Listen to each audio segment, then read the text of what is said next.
like my main thing, man. It's my main jam. I always want a good vibe. That's what people on my Twitch channel are always saying. I'm just here for the vibes. Well, hello everybody. Michael's just here for the vibes, and you're here for our chatting about Falcon and the Winter Soldier finale. I like blue lights and red lights and white lights and blue, red, and white. Speak of the devil. Speak of the devil. Yeah, so welcome everybody. We're going to be talking about the last episode from last week of Falcon and the Winter Soldier. The last episode from last week, not not the last episode from this week.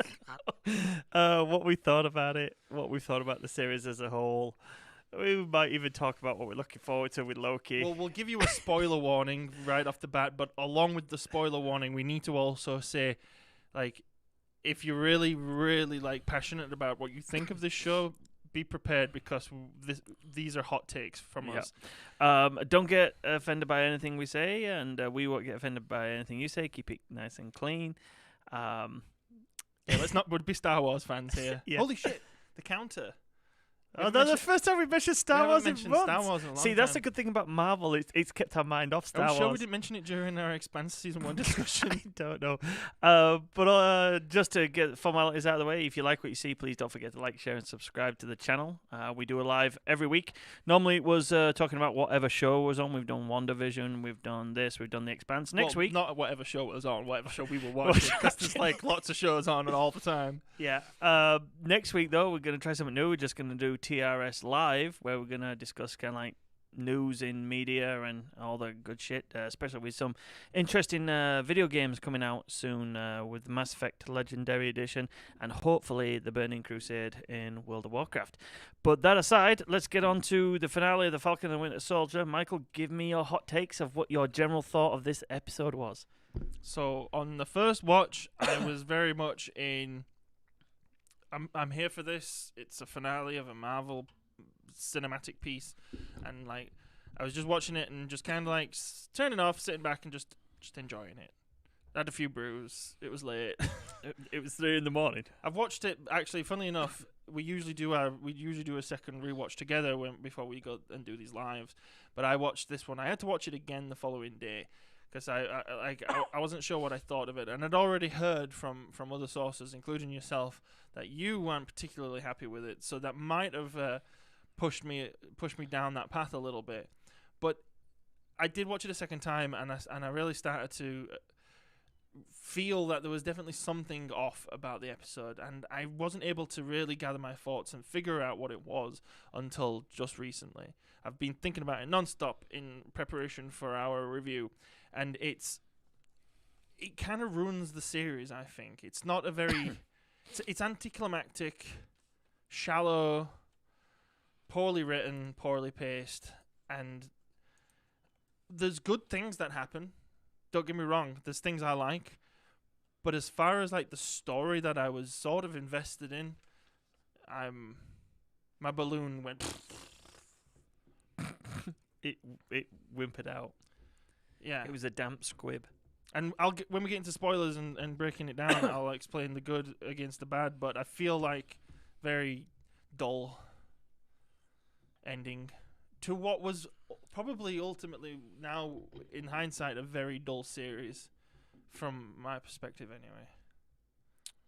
Okay. I'm not saying it's bad. I'm not like completely hating on it. But I'm always a person who likes to stay on the fence when it comes to my critique of art. I try to always play both sides, and I always try to find the good in everything. Like people who enjoy The Room. There's always something that can come from a piece of art, and I do feel like it's okay. It's mediocre. I don't feel like I'll watch it again. But from start to finish, with the cherry on top being this finale, it's very dull. Okay. My thoughts? All of the above. I was thoroughly disappointed with this episode. I wasn't disappointed because I don't get excited or amped up about stuff. But I'll let Michael's you soulless with no soul or enjoyment. He doesn't get amped up about anything. No, I get amped up about things and then get let down when they don't meet my expectations. That's exactly how. As far as this episode goes, I didn't like the pacing. I didn't like the structure of how the episode was shot. I didn't like the cinematography at all. I thought the set piece at the beginning was horrible, and we'll get more into that in a minute. The writing was, like you said, was one of the weaker episodes. And for what I normally expect from a Marvel franchise, a finale, basically a third act of a film, this was way below par. This wasn't even as good as Thor: The Dark World. Because at least Thor: The Dark World, we had Thor, and I liked Thor. Because he's Thor. It was just... After watching it, I was just like, what? Really? That's how we end the show? So... It just under-delivered on all fronts, basically. And can I just put a seed in your mind? I don't think it's necessary that it undelivered. It delivered on everything that it was promising, but it was a really, really, really shitty order. Yeah. It gave us everything that it intended. There was no Skybeam, man. Because remember, you didn't know what to expect coming into this, neither did I. No. So we don't have any expectations. That's why I feel it was up and down for us both, and now we're able to make our ultimate decision. But I just wanted to make that little analogy because they did deliver on everything they probably were planning on delivering, but it's just you open the parcel and it's like, really, you got me this? It's like you go to McDonald's and you order a large fries and you like open your bag when you get home and there's like only half a fucking large fries filled. I think it's more like food analogy. I like what I do generally at Christmas to Rita. I bought you a PlayStation 5 and you opened it. And Remember, don't be mentioning the family's Oh, names. is it? We're not doxing each other here. And there was a pair of socks and not a PlayStation 5 in there. That's what this episode felt like. I opened the box and instead of PlayStation 5, I got a pair of socks. Just disappointed. Anyway. Yeah, but you're not disappointed in socks anymore. No, because As as an adult, I'm old. I love it when I get Socks, socks. socks, deodorant, shower Toothpaste. wash.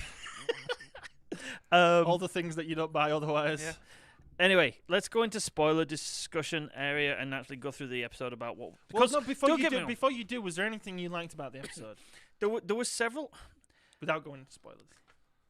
There were certain parts of this episode, and it's very reminiscent of what the series are, of parts that I really enjoyed. But then parts where it just didn't do anything.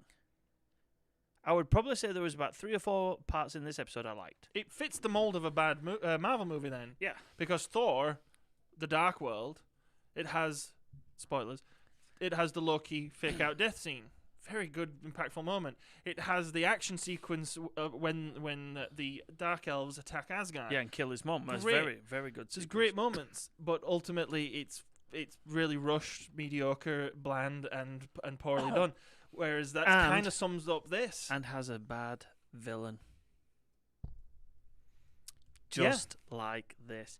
Anyway, let's get into spoilers, Michael. Let's run through it like we normally do, and we'll discuss each point. If this doesn't seem... This isn't because of my expectations after already having watched it, but when I took my notes during the third watch today, this is how many notes I got. In comparison, this was last week's episode. Like 3 pages. Yeah. So, that is a first off quite a bad sign, because it opens up with... a set piece. We're straight into the action. But is it a bird? Is it a plane? No, it's Captain America. Like, it was just boom. He's in. He's there. There's no like. It doesn't feel like a new episode started. Well, no. It feels like last episode was just continued on. Which I don't mind. We just got back from commercial break. Yeah, but I don't mind that at all. To be honest, don't sell it like that then.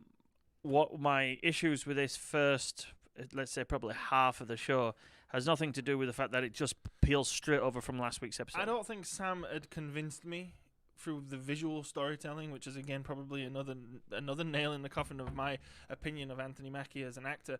But like when he opened the case at the end of last episode, I wasn't yet at that moment convinced there was a Captain America suit there. No, there were socks.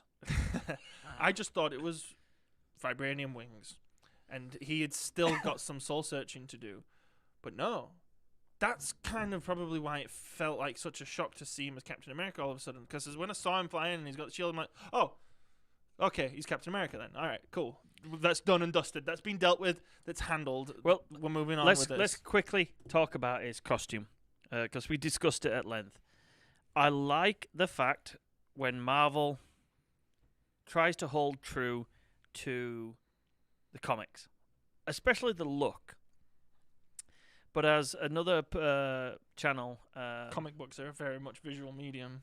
as another channel pointed out, this suit is all well and good, except there's one part of the suit that is not protected, which is the squishy part of your head, which is probably the most important part to protect. Yeah, but Like, I mean, he never had it before. No, And but he never had a full suit before. and Captain or America Captain just America had shield. basically a hood, a leather cowl. Well, no, because you see, when that comes off, it's actually it's a helmet inside. It's a proper helmet, It's still it's worth a fin. but it's made up. You never know. It might be made of vibranium. It might be made. It's probably made of Kevlar, very lightweight, very strong. But it just. And again, I love when Marvel tried to stick to the comics, and they stuck very. That's all that matters. It Again, doesn't matter that it's not a fucking protective helmet because he's Captain America. He's flapped in America. you you don't like it. It looks like a pair of underpants. I You don't, said I don't like you bringing too much physics and reality into the Marvel into the Cinematic man. Universe. Yeah, but Because- in certain places it needs it. no, It does. where? Did dropping the fucking Sokovia, a planet, like a piece of the planet onto the planet to destroy the planet make sense? Yeah, because he tells us, oh, it's like an asteroid. The impact alone will do so much damage. I'm like, yeah, but how are you keeping it together? That's asking too many questions. Anyway, Like, why aren't the building you look what happens in the fucking in a typical earthquake in California? It's just Buildings collapse and fucking And then- freeways collapse. and they're buildings that whole- were built yeah. to sustain earthquakes. The whole city in Sokovia just keeping up, standing up doesn't make sense. That's when you're asking too yeah. many questions. I like the fact that the suit was accurate, comic accurate, let's call it. It looked like he was wearing underpants on his head. That's all I'm gonna say. And then we got that. I like the rest of it. Oh yeah. So can I? I like how it's padded to make him look more buff. Well, I found out an interesting thing that people might not know. All these people that watch our show. So Marvel costumes, you can look at them all. You can look at Captain America's, Captain Falcon's, Captain Marvel, all the ones that wear. They're not actually they wear vests. So the chest piece and the shoulder pieces are two separate costumes, but it's designed to look like one. So basically, the arms are made to look like. Well, not ready for- all. No, most of them that are that style, and there's a reason for it. I'll tell you why. So they have the arms, and then they have a very thin piece of mesh material over their chest, and then they wear the vest, which is the rest of the suit, but it blends. They make it so it blends, so you can't see any. That sounds like something they only really give to the male characters. No, Captain Marvel's is like it. No, Black Widow's is a jumpsuit, and it's a Yeah, no, I skin-tight mean, jumpsuit. no, I mean any of the ones that are like armored suits. And if you've ever seen the awkward interviews with Scarlett Johansson they were dealing very with skin it, tight. like it's also like they don't really try to make her look like a superhero. They just try to make her look hotter. That's what Josh Whedon likes. Yeah, but as you pointed out though, Captain Marvel's is like that though. Yeah, but do you want to know why it's like that? Why it's in two pieces? It's designed. There's a specific fundamental reason why it's built like Yeah. that. So, To make it practical for filming, so that they can do things with it. well, not just that, but when it was a one piece, they first made them as if the suit was made like that. And whenever the actor would move their hands like that, the cow would do this and go up over the face. So it's made like that, so the actual chest piece stays And down. that's why it doesn't matter with the likes of Hawkeye and Black Widow, because they're just wearing. Well, Hawkeye's wearing a vest anyway. But they're he's not supposed to be. No, Hawkeye's They're costume supposed to from be the in comic They're is supposed to be in jumpsuits, but like if you think about it, though, they're secret agents. And like she's a stealthy Yeah. Like it's got to be. It's because it's almost like Catwoman. She's like a cat burglar type. Not thing. not quite So- Michelle Pfeiffer sewn so into a suit. Well, yet, no, though. that Catwoman's weird. That one's No, fucking strange. I The, love the that best Catwoman. looking Catwoman outfit is the one that's in Dark Knight. Yeah, It looks like a real cat burglar suit.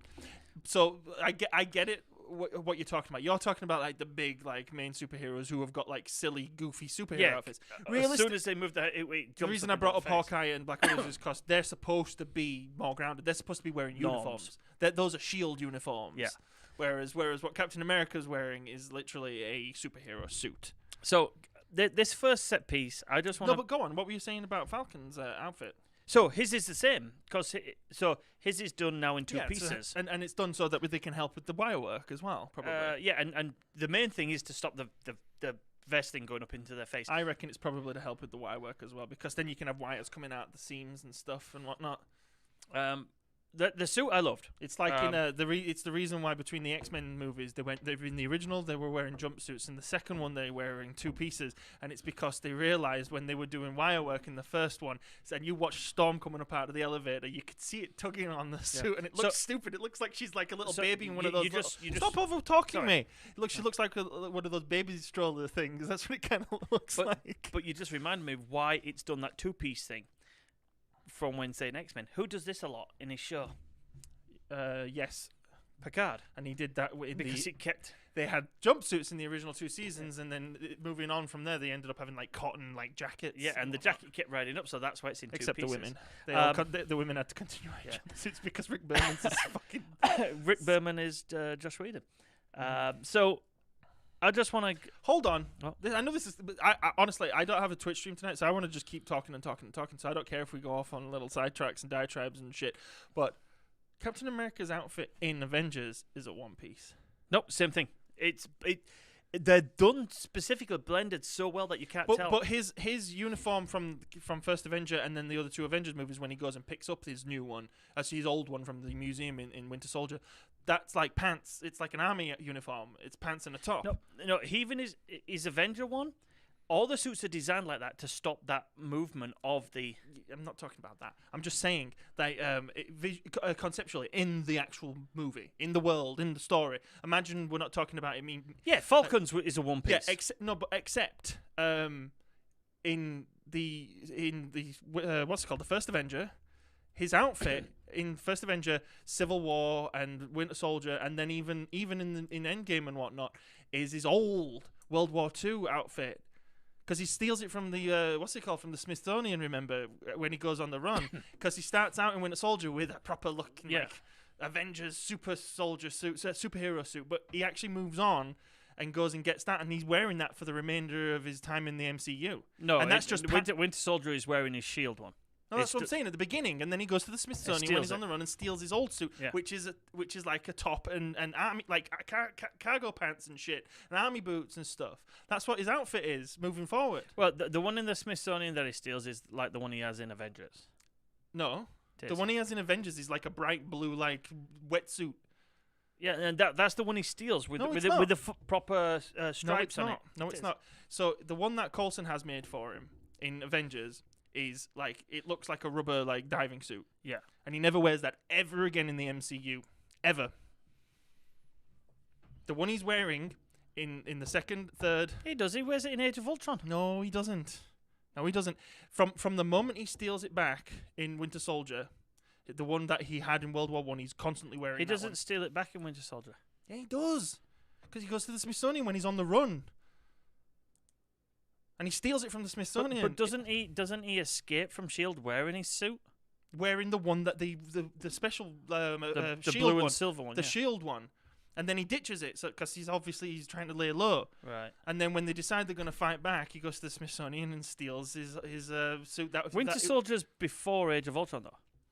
In Age of Ultron, he has another blue. He has that one.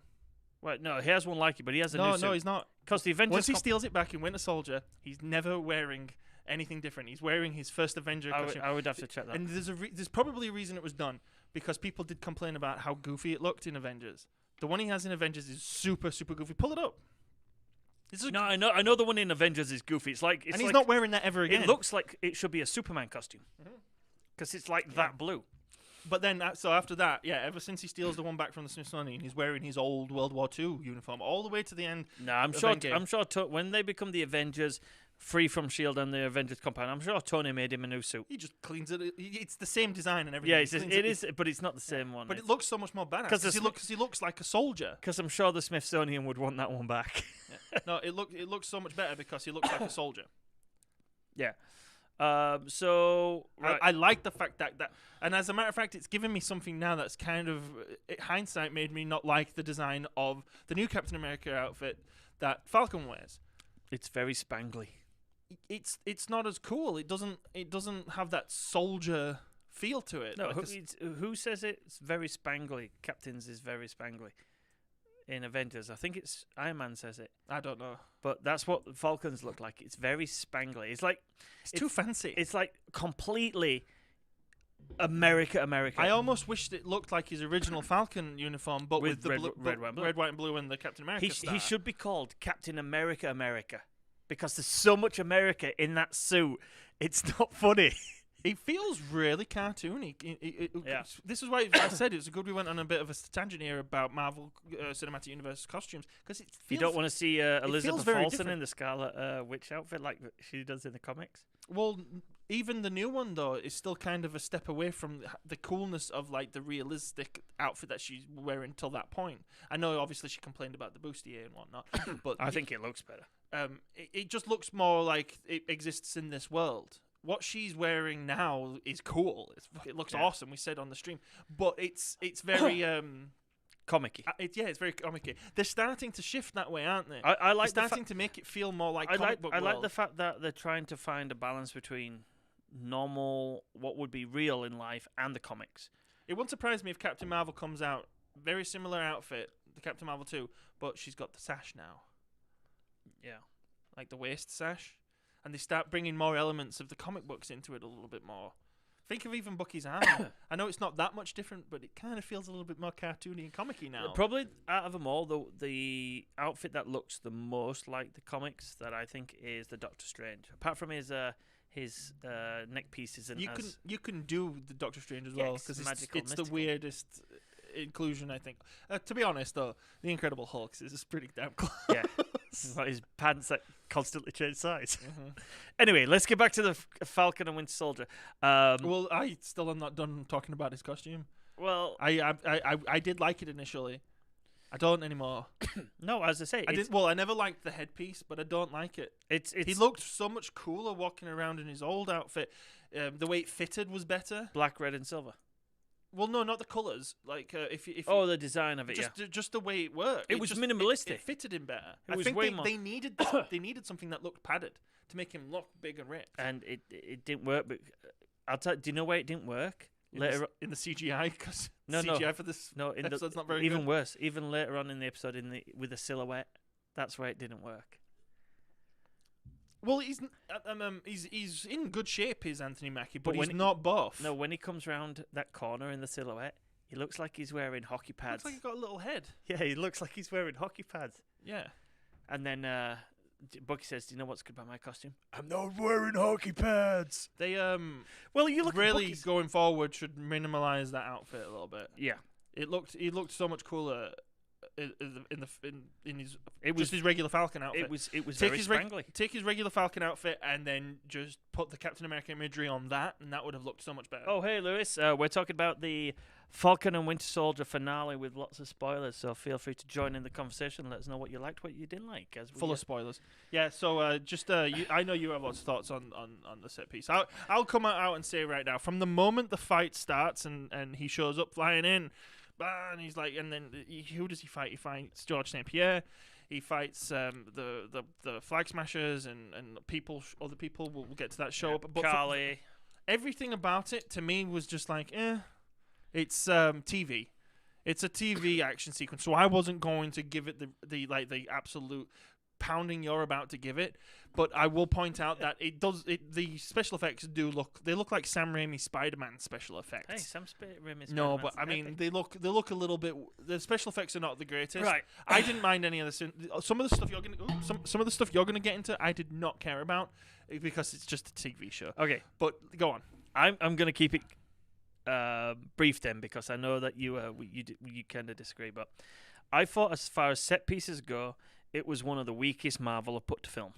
I thought it was terrible. I thought the jumping backwards and forwards, pacing, was jarring. I thought the camera work was terrible. There was shaky cam when you didn't need shaky cam. We watched this. We actually watched and counted it. The fight from where he throws the shield in and knocks out the Flag Smasher, and Bartok shows up, and he starts fighting Bartok to the point where he says, "I've had enough," and then he throws the shield out and he jumps out the window. We counted it. It was 27 seconds long. And in that 14 cuts. and there was 14 separate cuts in 27 And seconds. Seaton, we got into a big argument about it because I really feel like you were picking on minutia at that point, because you were trying to point out that, oh, I don't like it, so that means it's bad. But no, okay, let me just let me let me clarify. Let me finish the point, because you can that's all I have to say Okay. about it. There is a reason they were doing it. 'Kay. I will tell you though, like it was everything that's problematic with this action sequence, from the lighting. It's very dark and gritty. It's very disorientating. The film is designed to make you feel like you're there in the action, and someone who's just standing around watching this unfold. So there is a reason. There was a goal and there was a vision. Whether or not they should have done it that way is where the Okay, problem so lies. shaky cam and quick cuts have their place. Don't get me wrong, and they're done perfectly in the Bourne trilogy. It works really well there. You mentioned earlier on. Oh, there we go again. You mentioned earlier on the Catwoman suit in Dark Knight Rises is the best. The fight sequence where it's Batman and Catwoman fighting Bane's is a good example of where you don't need shaky cam or a million cuts, and it's a sweeping panning camera. You can see what's going on in the fight.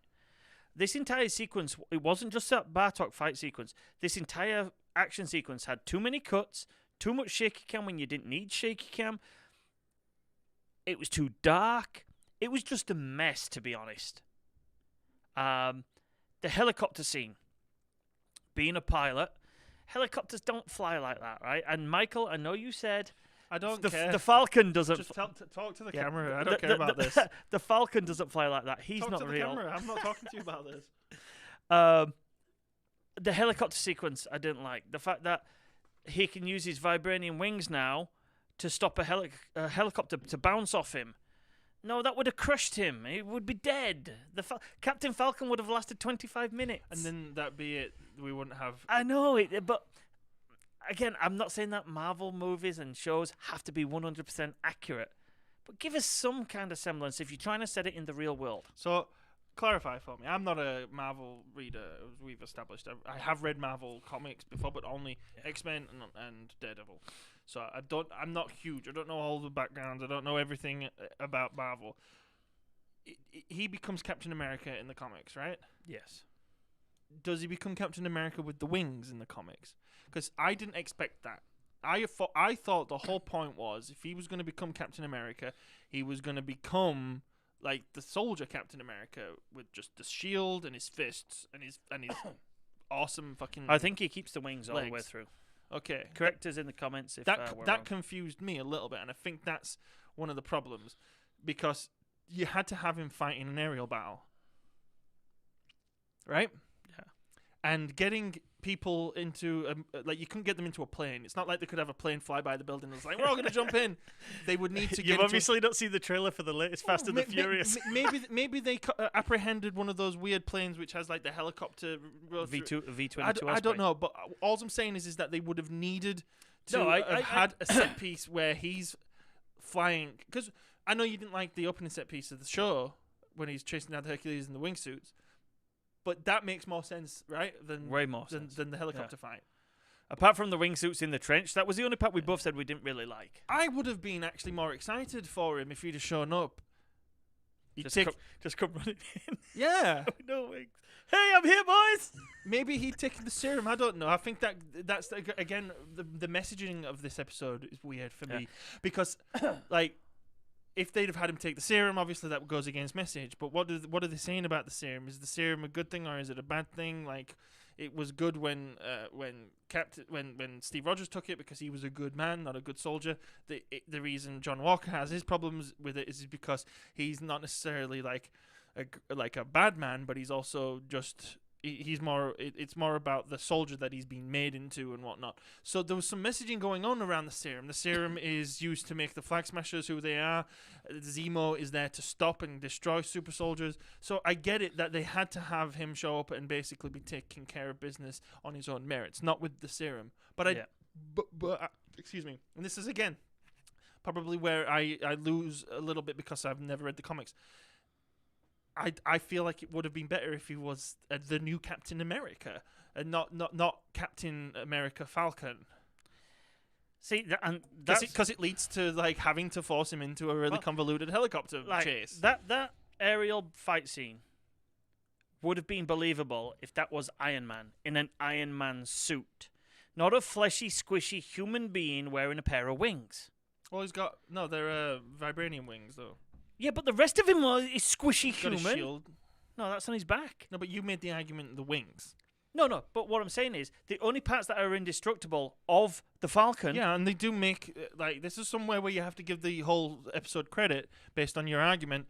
They do make sure that we see that when he's taking hits with his wings and his shield. Yeah. Anyway, that action sequence then is done with one. Just really lucky that one of the senators that's on board the helicopter knows how to fly a helicopter. I'm pretty sure there's a break though. In I think we have John Walker showing up. Well, no, I'm going to say that because we're treating this entire. We also missed the part where Carly calls Bucky. Oh, that bit was stupid. That was one of the stupidest things Carly has ever said as a flag smasher. I thought they were gonna hit the landing with her, but they didn't. No, like she's a bad villain. Like I'm sorry, you're saying that Bucky's never fought for anybody except himself. The guy enrolled in World War II. Well, but it's a taunt. Yeah, but it don't come across as a taunt. It's like she's asking him. Well, how did I figure out it was a taunt if it didn't come across as a taunt? Well, no, because that's what I'm saying. It doesn't come across. Answer that question. Because she says it like. Did I imagine it? Did I fever dream it? Well, no, that's how you interpret it. I didn't interpret it as that taunt. Okay, so where did I get that interpretation from? Why was she taunting him? What was she trying to get him to do? To back off. They're trying to get away. They don't want to fight. No, she's basically trying to convince him that what she's doing is right. Yeah, but she doesn't want to be engaged in so it's not a taunt. She's saying to him, "Have you never fought for anybody except yourself?" Which is a dumb thing to say to Bucky Barnes. Wait, you asked a question. You asked it in the form of a question there. But that's what she says. It is a question. She says, "Have you never fought for anybody else but yourself?" She says that. So it's a veiled taunt. Like she might not be meaning it as a taunt, but it's supposed to show us the viewer that he's doubting himself. But it's a stupid thing to say to a guy that's fought Thanos twice and also took part in World War II. I had this conversation with someone else. We're all making a lot of mighty assumptions about how much people know about the events of the Infinity Saga. Yeah, that's because we've watched them. Yeah, exactly. Because I think that's what this show did actually fairly well at first until they went to the bank. In that scene back in episode 2, I think it is. I think when he comes to meet Sarah and the talk, they're doing a lot of good natural exposition, but of the confusion of the snap. But when they go to the bank, it kind of becomes a little bit weird and a little bit on the nose. But yeah, we don't know what's happened.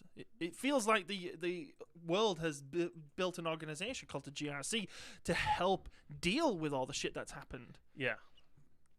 You know, if you do a speed test live where we're going, I just want to see what it is. Okay. So. Yeah, when she talks to Bucky, I think that's just like a stupid thing she says. And again, her lines throughout this show felt weird and unnatural. From her being on first name basis with Sam to like, she's been on first name basis, and now she's buddy. Well, no, but they met each other in the back of the truck. They didn't know who they were. They didn't know who their names were. She didn't know what his name is. It's just everything about her character has seemed like, I don't know, very Phantom Menace-y. She basically reminds me of the Jedi from the Phantom Menace. Like, okay, we've got to get onto this ship, so we're ambassadors now. Okay, but now we're Jedi. We're gonna pull out our lightsabers. We've got to get down onto the planet. Now we're heroes. Now we're gonna save someone. And now we're gonna have to go to Tatooine because we got to go meet this little boy who's gonna mean a lot later. Trust me. You know what I mean? It's like everything that that happens to characters in the Phantom Menace is it's just a sequence of things happening to them. She's a poorly written villain. There's no agency. There's no urgency. It's the same thing happens with this Kali Morgenthau. There's like this sort of like veiled idea of wanting change and wanting a better life and a better world. So there's themes there, but it's still just like she just says it to the camera every now and then just to remind us, oh, I'm a terrorist, but my heart's in the right place. But I'm a terrorist, and we're gonna kill people, but we're doing it because we're trying to save people. It's like she's essentially a walking exposition bad guy. she is the epitome of what Marvel do wrong. Bad guys. I think that's not true though. I think there's definitely more bad guys than good, but there is quite a few good villains. There's a couple of good villains, but most of them are terrible. It's just the cliche joke that all the big famous YouTube reviewers will always point out. Because realistically, you've got the Shield is not the only vibranium. Vibranium's from Wakanda, so the Wakandans give him the. I think the first good villain is actually Red Skull. Because he at least fits the mold of what everybody's complaining that all the other villains in the Marvel Universe are like. He's the one that's like that. That's his character. That's great. Like, Obadiah is... he's more interesting, I guess, than some people might give him credit for, because he is this trusted guy who turned who feels he's been done wrong by Howard Stark. But he's also a cliche. Yeah. Whiplash is just shit. Yeah. And Mandarin is shit. Well, he's only shit because he's the Mandarin fake out. Yeah. The actual character that Guy Pearce is playing, yeah, he's actually pretty decent villain. He's not bad. Aldrich Killian. Mm-hmm. But as the Mandarin, the problem was there though was the fake out. If they did not fake that out, Loki, fucking great. Good buddy. Thanos, great. Ronan's great. Ronan is 2-dimensional, but he's like, I'm 2-dimensional, and I'm gonna. It's done on purpose. I think you can count probably the bad villains on one hand. No, most of them are bad. You think can count the good villains on one hand. I think the Malekith is bad. Malekith is bad. Obadiah is not great. Whiplash is I'm terrible. talking like just downright shit. Dichotomy here, good or bad. Okay, Whiplash. Yeah, Malekith. Whiplash, Malekith. The guy from Ant-Man. Yeah. Because he's just basically another Ant-Man, but he's the from bad Ant-Man. The guy from Doctor Strange, Mads Mikkelsen's character. I can't even remember his name. Cassinius or something. Cassilius, I don't know. I'm trying to think of... Callie Morgenthau. Yeah, Callie Morgenthau. So that's one hand. No, there's other films. What other films? I think Ultron's great. He's the best thing about that movie. Yeah, the problem with Ultron is he's not around enough. He should have got away at the end. Yeah, but we're talking about the characters. Yeah. So realistically, it's bullshit. This whole Marvel doesn't know how to do good villains. Captain Marvel's bad. He's terrible, but that entire movie's garbage. Yeah, that entire movie's got a hot mess. Thor: The Dark World suffers from the same thing. But you see what I'm saying? The thing is though, with Thor: The Dark World, there's some set pieces which are good. Oh, hey, Kashal. Hey, Kashal, how's it going, man? There's some set pieces that are good in Thor: The Dark World. There's nothing good in Captain Marvel. Other than just Coulson and Nick Fury. But they should have had the Coulson and Nick Fury show. That's what Captain America... I actually don't think Captain Marvel would have been that terrible if they could have just made the titular character just a little bit more likable. It's on paper, it sounds like a decent movie. It sounds like a typical, just mediocre to okay Marvel movie. It's only the bad guy in Ant-Man versus the Wasp. They just needed to make her feel more likable, or try to make her a little bit more relatable, because they obviously feel like she feels like a character that was supposed to laugh at and thinks cool and whatnot, and oh man, she's not. She's just an asshole. She comes off that way because she's not written to be likable. Anyway, shall we get back to the Falcon? No, man. It's Wednesday night. I'm not doing no Twitch stream. Let's streaming for hours. Okay, so Walker shows up with his Iron Shield. Now, this is the one part of this episode I really liked. I liked everything John Walker. I got to point out something that's that I didn't like John Walker to start with. So no. The Shield. We have this big end credits, ominous, oh no, he's going too far. What's he gonna do? He's lost his mind. And then it's oh no. He's a good guy, and the shield broken in 5 seconds. Okay, so what was the point of that? Hang on, the shield getting broken in 5 seconds, I have no problem with.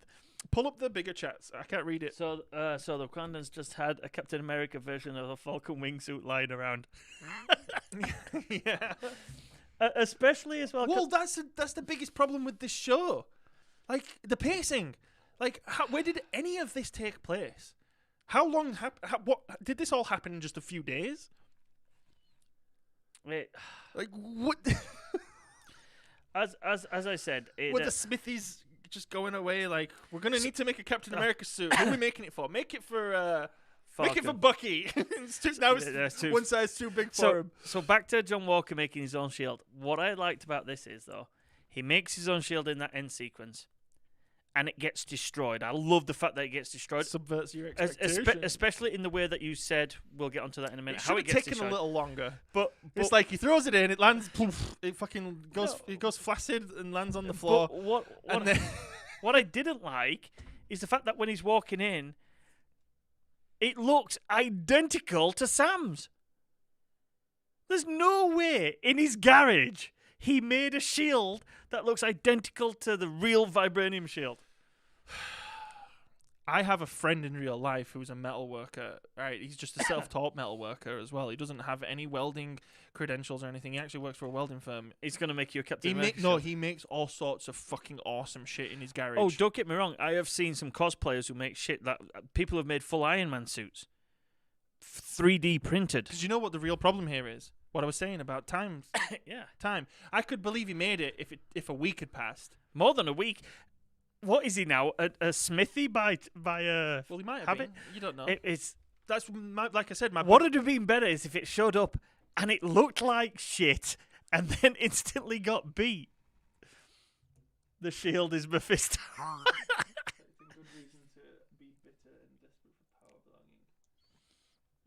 The shield is Mephisto. The shield is. Sorry, what does Lewis mean by that? It means that Loki's a good character.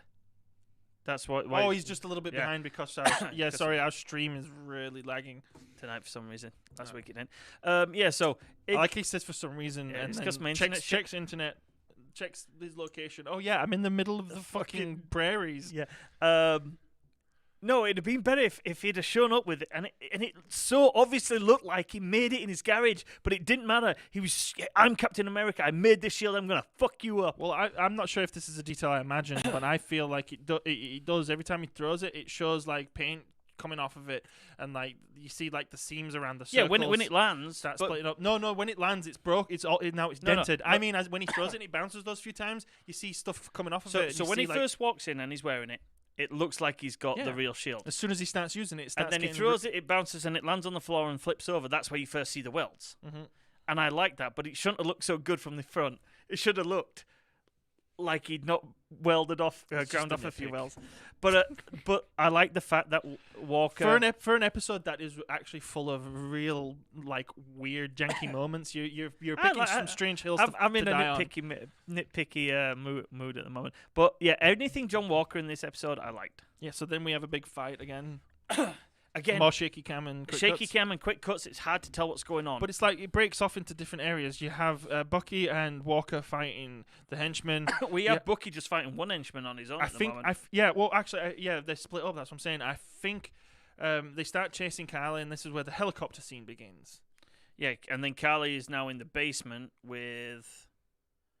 Oh no, that's a bit later on. He goes and saves the day and deals with the helicopter situation. While Bucky's fighting the Flag Smasher, and then he shows up and you have your silhouette moment. No, that's not yet. That's after. So yeah, he goes off and goes off to go do the helicopter scene, which you've already bitched about. The next time he comes back is where he does his Iron Man impression and don't get squished. But you've got Walker getting his ass kicked by some Flag Smashers. Mm-hmm. You got Bucky in the pit with another Flag Smasher, and Carly basically decides to drive the truck off with the hostages. And then we get another good John Walker scene. And this is where you pointed out where he abandons the shield.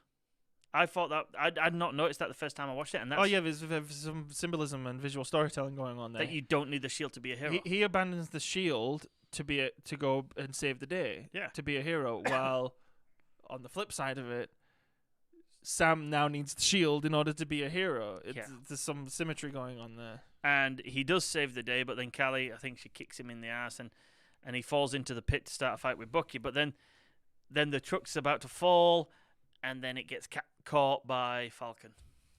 Which, it shows him underneath using his jets, but like physics, again, now if you want to start utilizing physics, what would have happened there is if that wingsuit is so powerful enough to hold up a truck, it doesn't all of a sudden make him now more powerful. That's my point. He'd be squished. Yeah. However, Sam's dead. Again, physics. That's the second time in this show Sam's died. So when you put a cinder block on your belly and someone hits it with a sledgehammer, it'll crack the cinder block and not harm you. Yeah. So He is the cinder block in that moment. No. Yeah, he is. No, because there's no impact. That's what I'm saying. Yeah, there is the impact from the truck falling on him.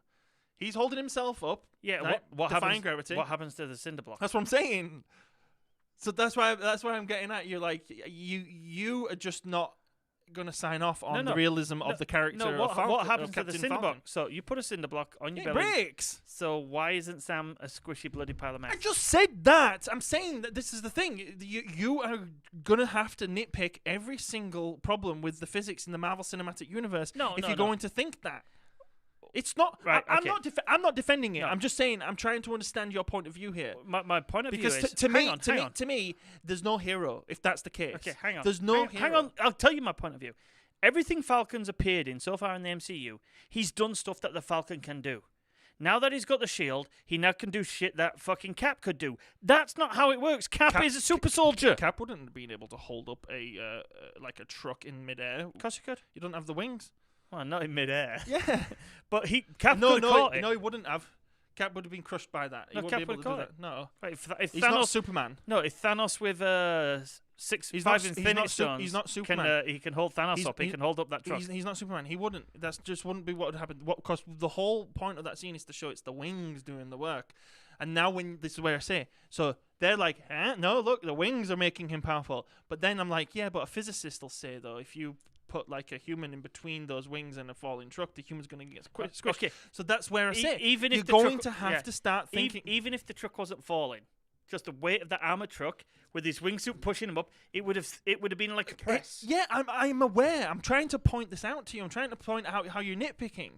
So I'm not nitpicking. I said Sam should have died twice in this episode so far. Yeah, exactly. That's nitpicking. What, that he should have died twice? Yeah, because Black Widow, right? When she's like, yeah, boost me up. I'm going to catch this Chitauri warrior. Oh, he'd have ripped her arm off. Exactly, Matthew. You see what I'm trying to get across to you here? But what I'm trying to get across to you is... So no, hang on. You're not listening. Every time Falcon... The irony! No, every time Falcon's done a lot of stuff in the MCU... It's what you would expect Falcon to do. It's now the fact that he can do other shit that he's never been able to do before, but nothing's changed. Except use the power of his wings to defy physics and defy gravity and do crazy things in the air. That's why all the shit he does is believable in the setting of the MCU until he gets to the fight with Carly. No, until this episode. Until he puts that suit on. Because even stuff he did in These are all things he's going to have to do in order for his character to grow, Matthew. But everything he's done in this series so far, as Falcon, I would expect Falcon to do. Exactly, but he's not just the Falcon anymore. He's Falcon with a shield. That's all he is. No. He's a comic book character, Matthew, called Captain America. Okay, but the Hulk becomes the Hulk because he gets irradiated by gamma radiation. Which would have just killed him, though. But I'm saying there's some trigger in comic book land that makes these superheroes. Peter gets bitten by a spider. No. Nothing's happened to Sam. What about Batman?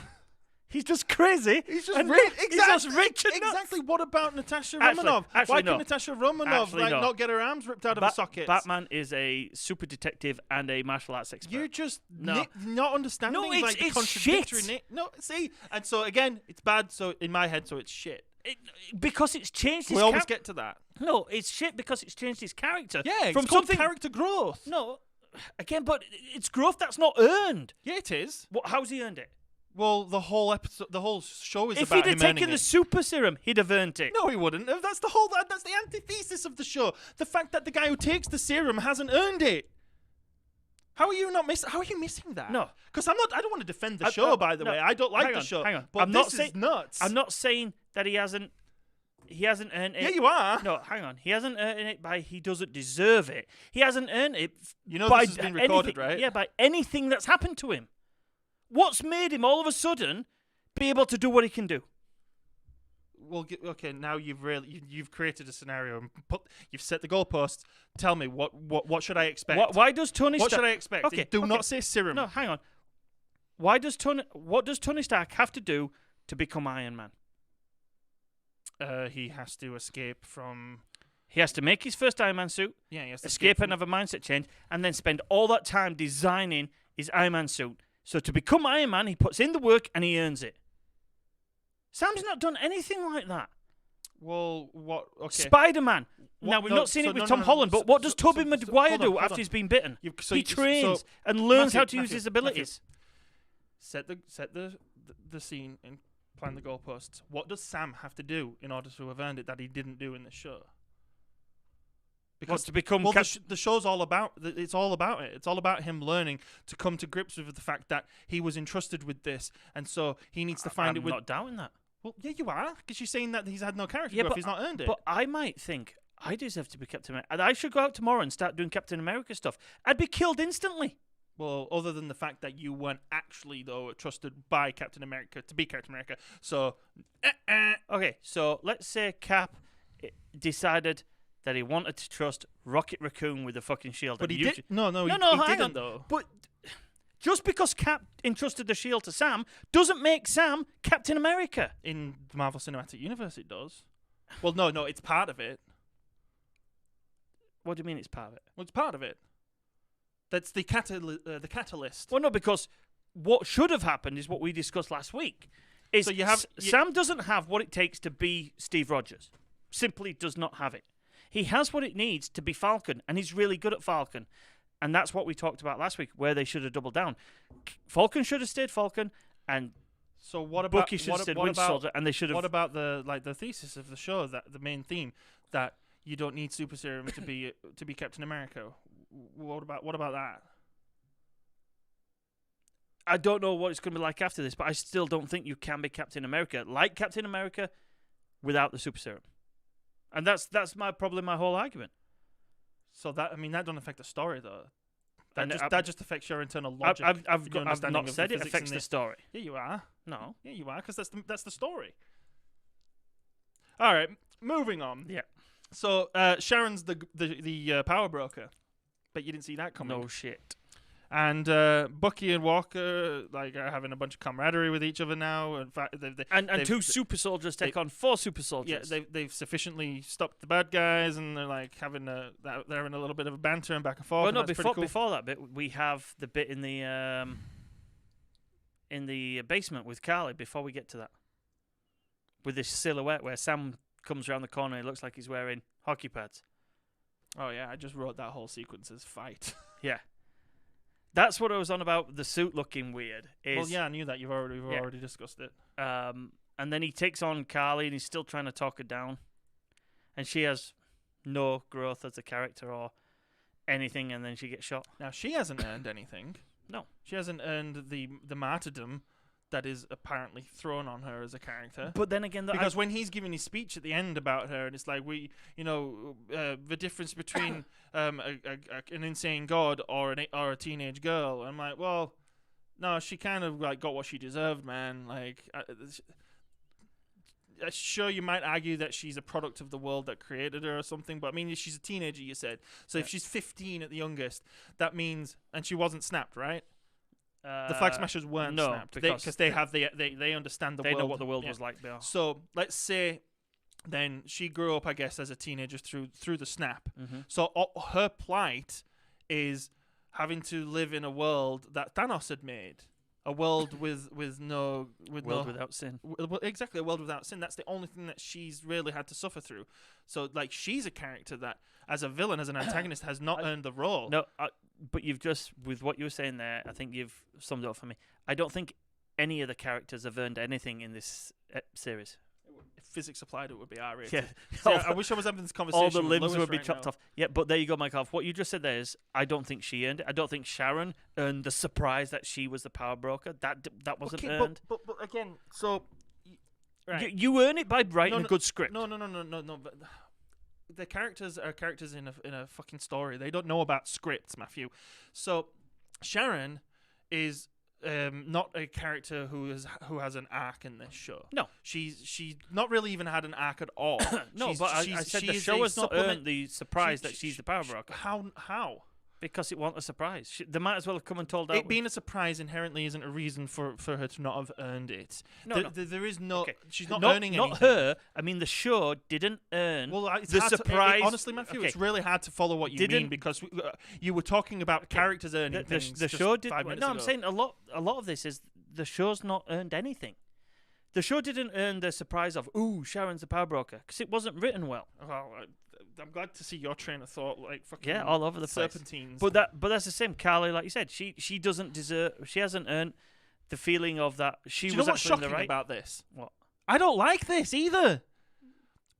Then good. But like the things that you're saying to try to explain why you don't like it, honestly, are like just nitpick after nitpick after nitpick. There's so many real things you could pick this show apart for. But this and you really this choose episode these had hills to so die many on. things that even the nitpicks are there. But can you give me like a give me a good cognizant argument as to why Sam shouldn't be Captain America? Why he shouldn't be Captain Yeah. America? Are we saying that Captain America is still going to be the leader of the Avengers? No. Then if Captain America is just going to be a nobody who does a bit of hero No, work... I didn't say nobody. He's Captain America. He is the Falcon with that title. And he now has the added bonus of having adamantium wings and an adamantium shield. He's a new Vibranium. character. Yeah, vibranium, whatever. Then from that point of view, yeah, I've got no problem with him being Captain America. If he's not going to do anything of note, then All right. fine.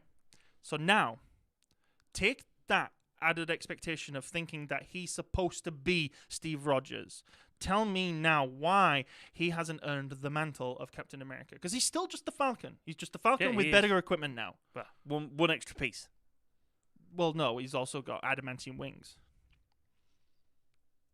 And a really spiffy-looking suit. And spangly, not spiffy. No, I think it's spiffy. It's spangly. It's weird It's looking. American spangly. It's weird looking. It makes him look like you know in Beetlejuice, the guy who's had his head shrunk. Kind of looks like him. Like he does. He looks like a little head and big body. Tidy head.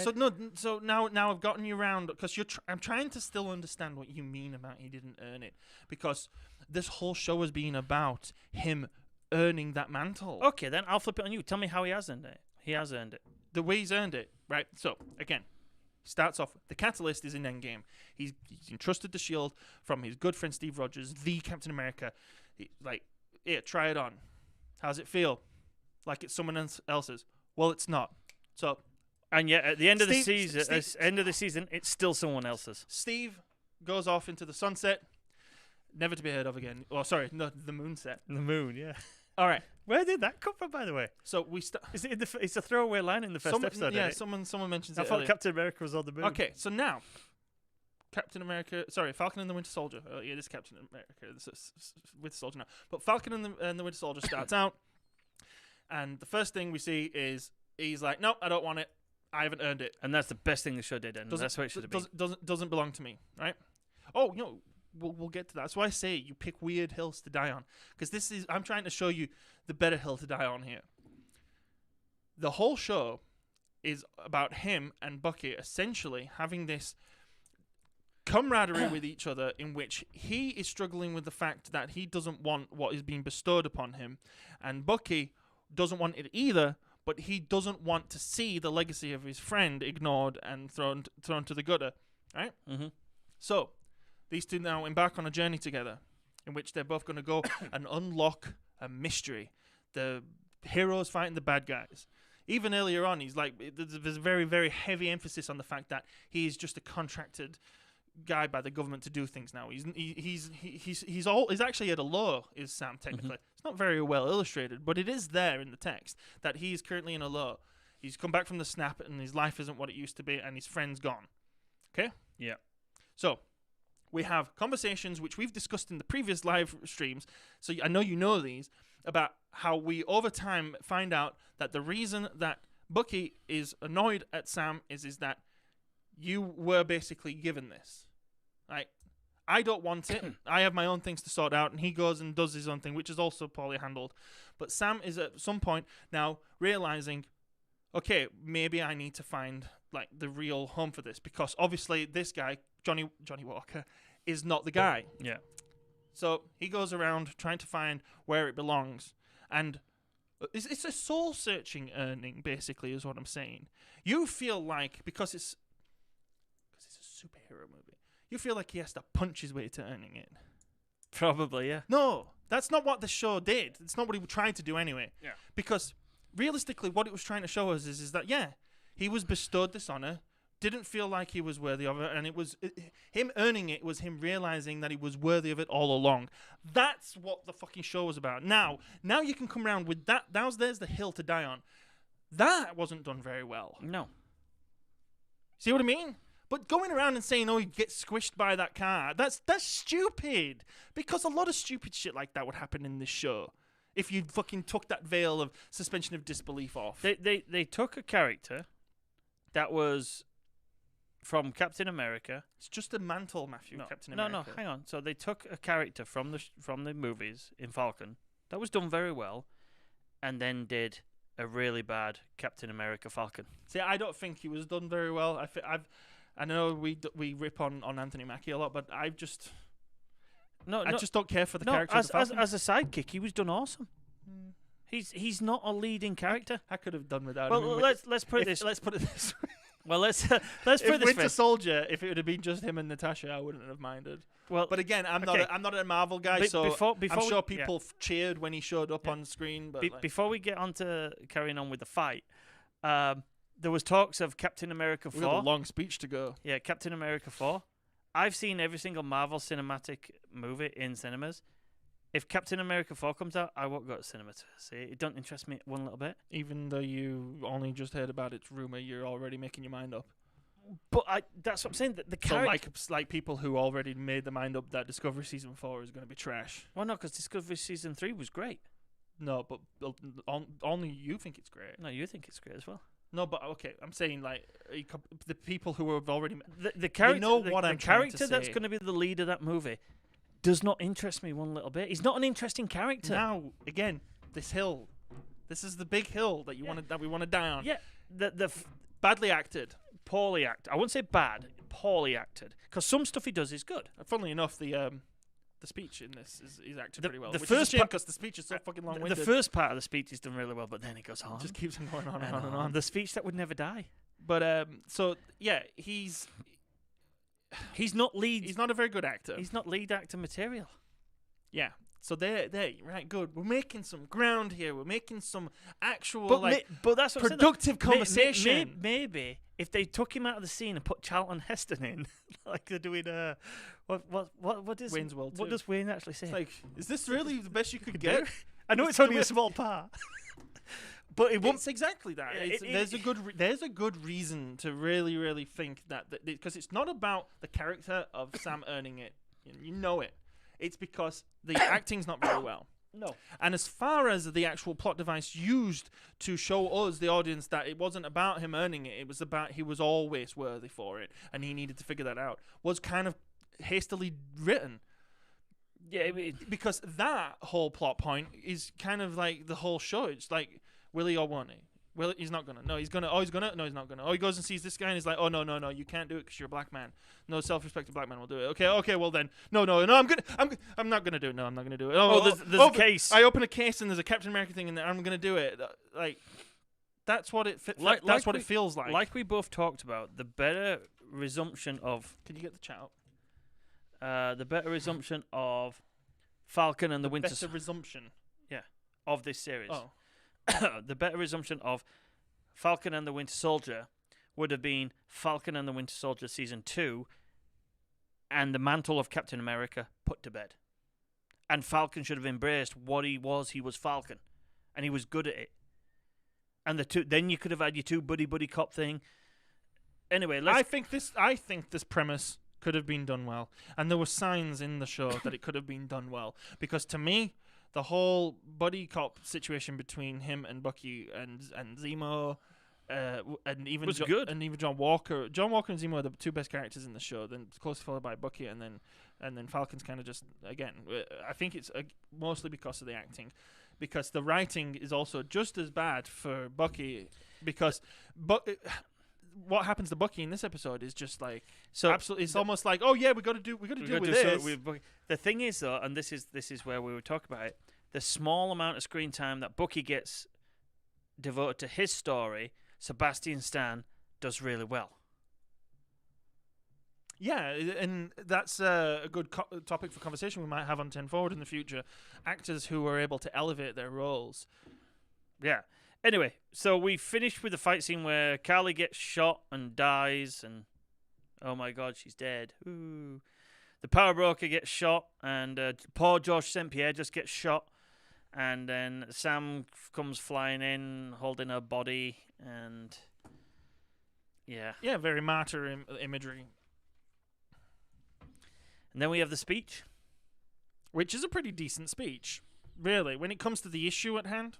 And the first half of that speech is actually acted quite well by Anthony Mackie. Mm-hmm. But just as we said, the speech goes on too long. all things considered, it was actually pretty well acted. And the problem is, though, the longer his speech goes on and the longer he retreads it over and over again. And he's the focus of the scene. He says, like, we can't be gods. If we have the power of gods, then you know, you're going to have more Carly Morgenthalers.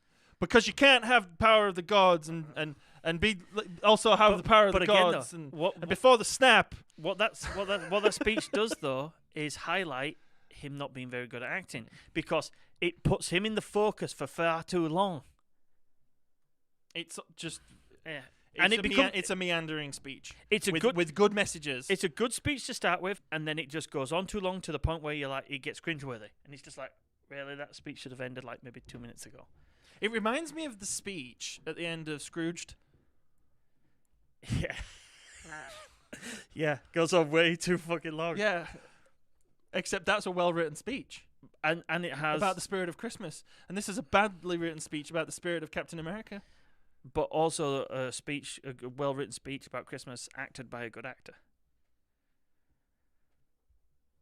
Bill Murray's all right. Bill Murray excels at being Bill Murray, doing what he does. So, and... But do you agree with me, though, in the sense that the messaging is right? The messaging's on point. Yeah, but it's just... you could have said that with, like, way less words. But it's almost like... do you know what else it reminded me of? It reminded me of the end of Bill and Ted 2 Bogus Journey, where, like, they're, like, all on TV and giving their message out to the world, and then the world's all, like, dancing and... Yeah. It kind of reminds me of the Truman Show as well, to be honest, where everybody's watching him make the decision to leave the dome. It's just, you know, it's like everyone's watching this world-changing moment. But again, though, that part of the end of Truman Show is an excellent piece of cinema. Mm-hmm. Ed Harris, Jim Carrey, phenomenal. This is crap. It's not, like, great. It's like someone in the writing team were like, okay, these are the things that we want to say. Right? And they wrote them down verbatim and said, that's the script. Yeah, Do you want to rewrite the script? Yeah. No, that's the script. No. And he gave it to like the lead scriptwriter. It's like, that's what we want to say. And the lead scriptwriter looked at it, it's like, it's just a bunch of jotted down notes. Like, he just put okay speech marks either side of it. Because I don't think, like, the message of the show was wrong. There was nothing wrong with the themes of the show. There's nothing wrong with the messaging in the show. But it is very, like, conflicting. The messaging is weird, and it meanders as much as much as the fucking scenes meandered. I honestly thought after the heartwarming chat he had with Isaiah Bradley, I think it was either one episode or two episodes ago, that he would embrace being who he was and make Falcon the hero.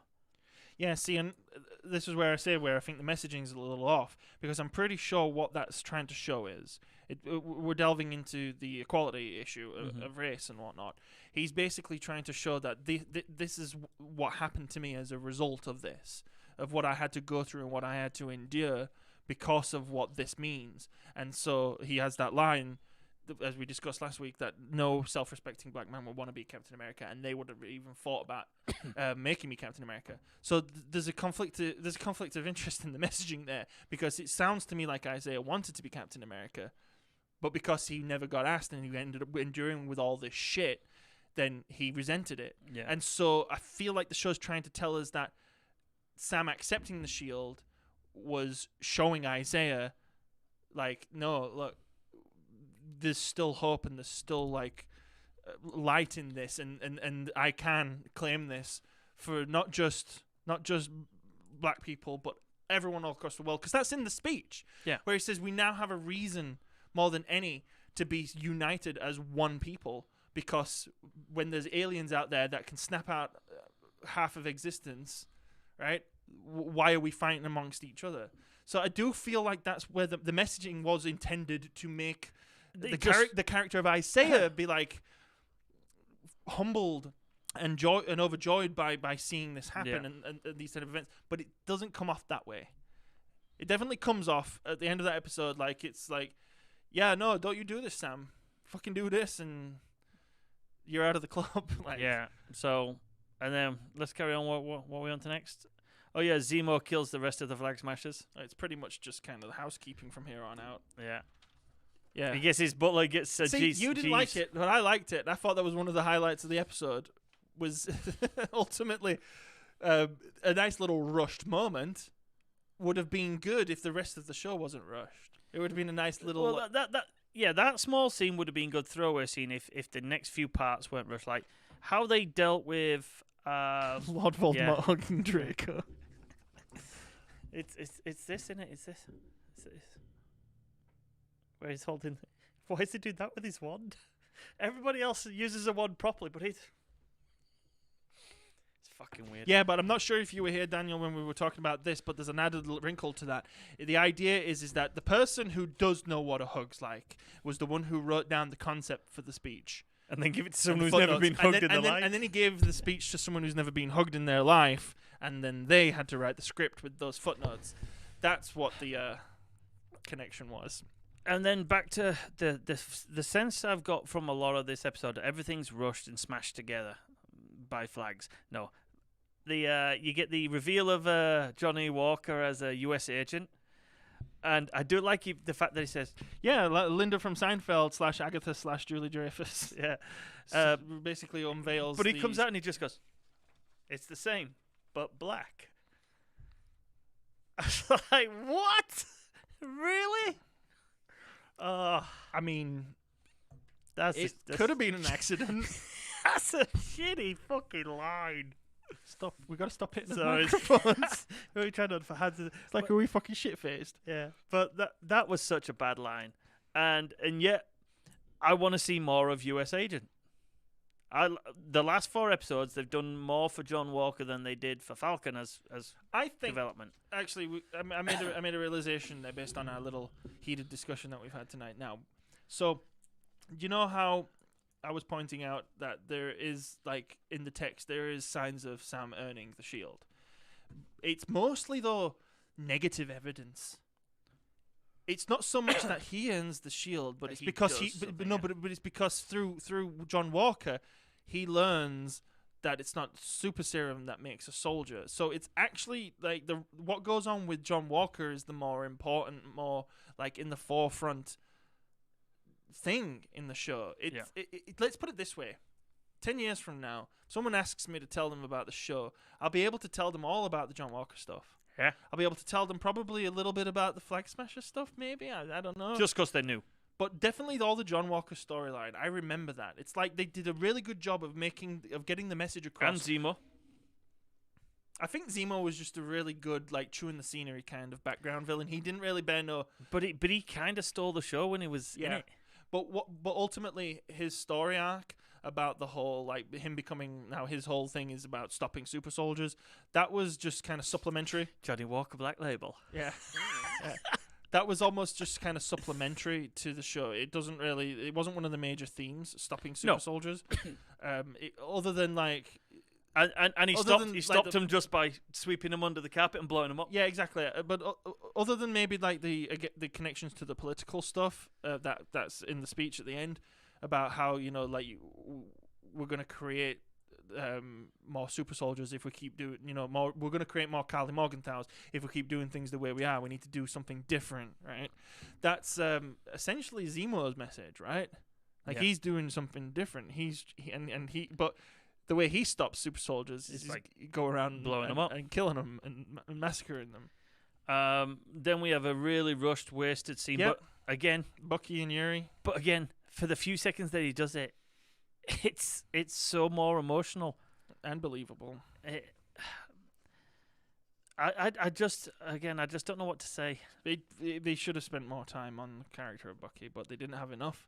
They needed to get this character arc of Sam thinking he's not worthy, and then learning that he's worth it. They had to concentrate on that more than anything else, and in the end, everything ended up being Because if you think about convoluted and weak. yeah, if you think about Bucky's story, it would have been a really good. We're gonna get a lot of thumbs down, Huh? Hey, but you can't. Thing is, right? You can't like every Marvel property. I hate Captain Marvel, but I know people that It's love not just Captain Marvel properties. You can't like everything. Yeah. I hate Rise of Skywalker, but there's lots of people out there that like Rise of Skywalker. You like the Mandalorian season 2 finale, and I can't stand it. Yeah. But with Bucky, maybe in season 2 they do this. Like, you've got a really good platform there to explore mental health illnesses in soldiers. I just feel like, again, because like both my brothers are just like, yeah, shit, and you're all defeated and think it's crap and you hate it and whatnot. But I just think there is the ingredients are here. It's like when you make fucking corned beef pie for bonfire night. All the ingredients are the same, But it just doesn't taste like but Mum's. it just doesn't taste like Mom's. Okay. All the no, not okay. Stop trying to rush me on. All the ingredients for a good show were here. And for the most part, some episodes were good. I think only one episode stands out to me. No, I've changed my ratings. It's a 6 for the episode 1, right? It's a 6.5 for episode 2. It's an 8 for episode 3. Episode 4 was a 7. Then went back to a 6.5, and then ended with a 6. The two episodes where we get John Walker killing the Flag Smasher, and the previous episode, those two were pretty good episodes. First two, like most episodes in a season, generally your first few episodes Keep it simple by not adding any points. Yeah. Series' first few episodes normally is a world building, scene setting, and the first two did that. Then it got really good, and then they just didn't stick the landing. Falcon did not stick the landing. He just ended up a steaming pile of mess on the ground.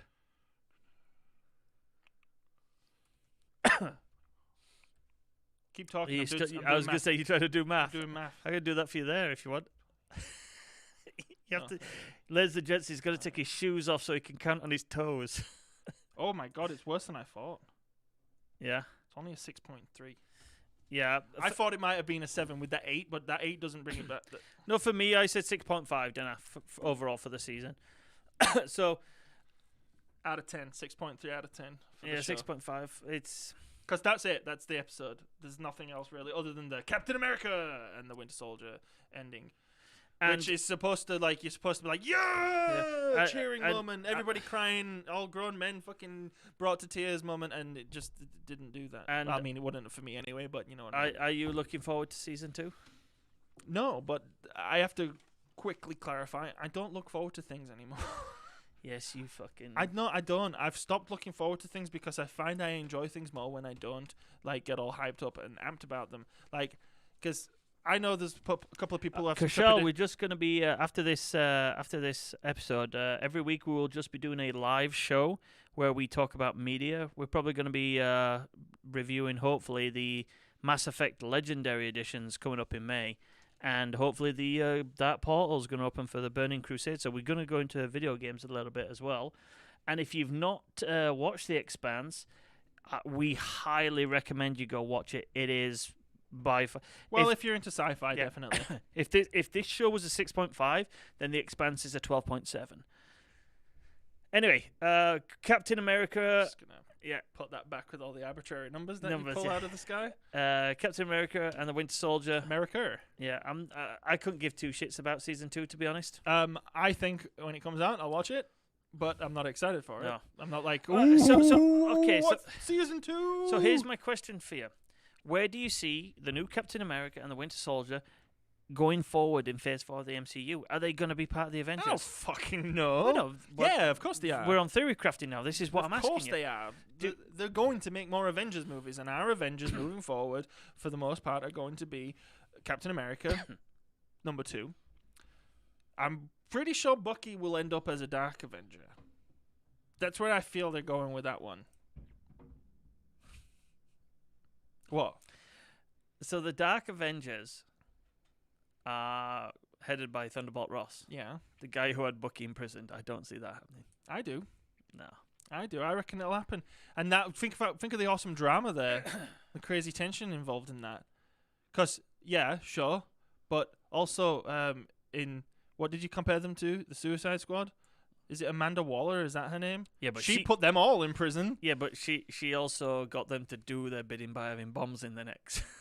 Well, maybe he gets Bucky to do his bidding by I'll take your arm off you. Or no, you like you said at the end of this episode. It's like I don't think that's how you get away from government mandated therapy. He'll put him back.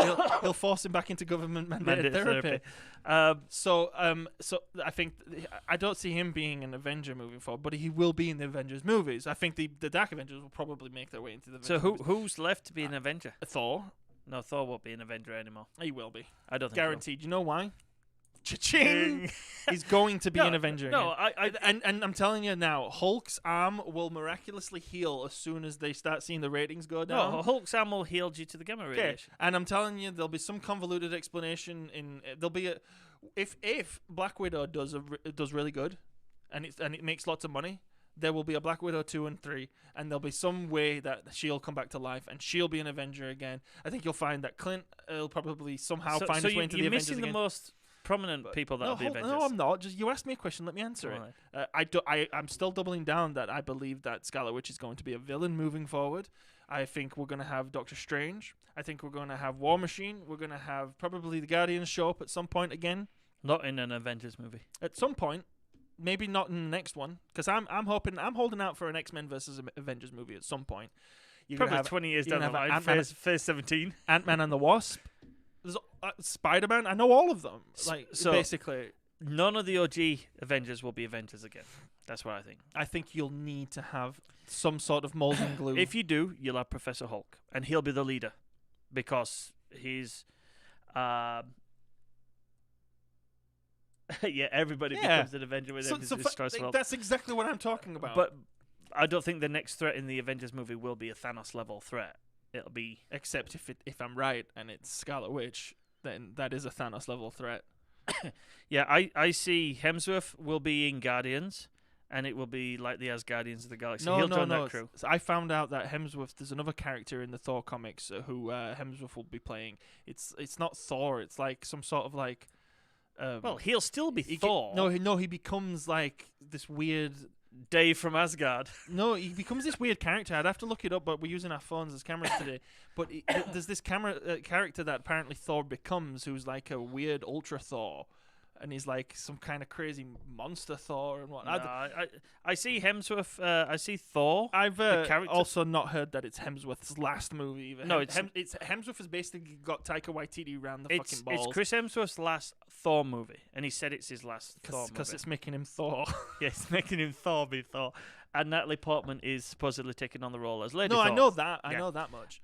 Thor. So she'll be an Avenger. Yeah, Thor. I'm telling you, when we have another On Your Left moment and like a bunch of guys come into a mass with a big crazy nameless army, like 22 movies into the future, we'll have all of the characters I mentioned. Yeah, we'll all be there. No, we won't have any of the originals except there will be. Except and do you want to know something? Hulk. Do you want to know something?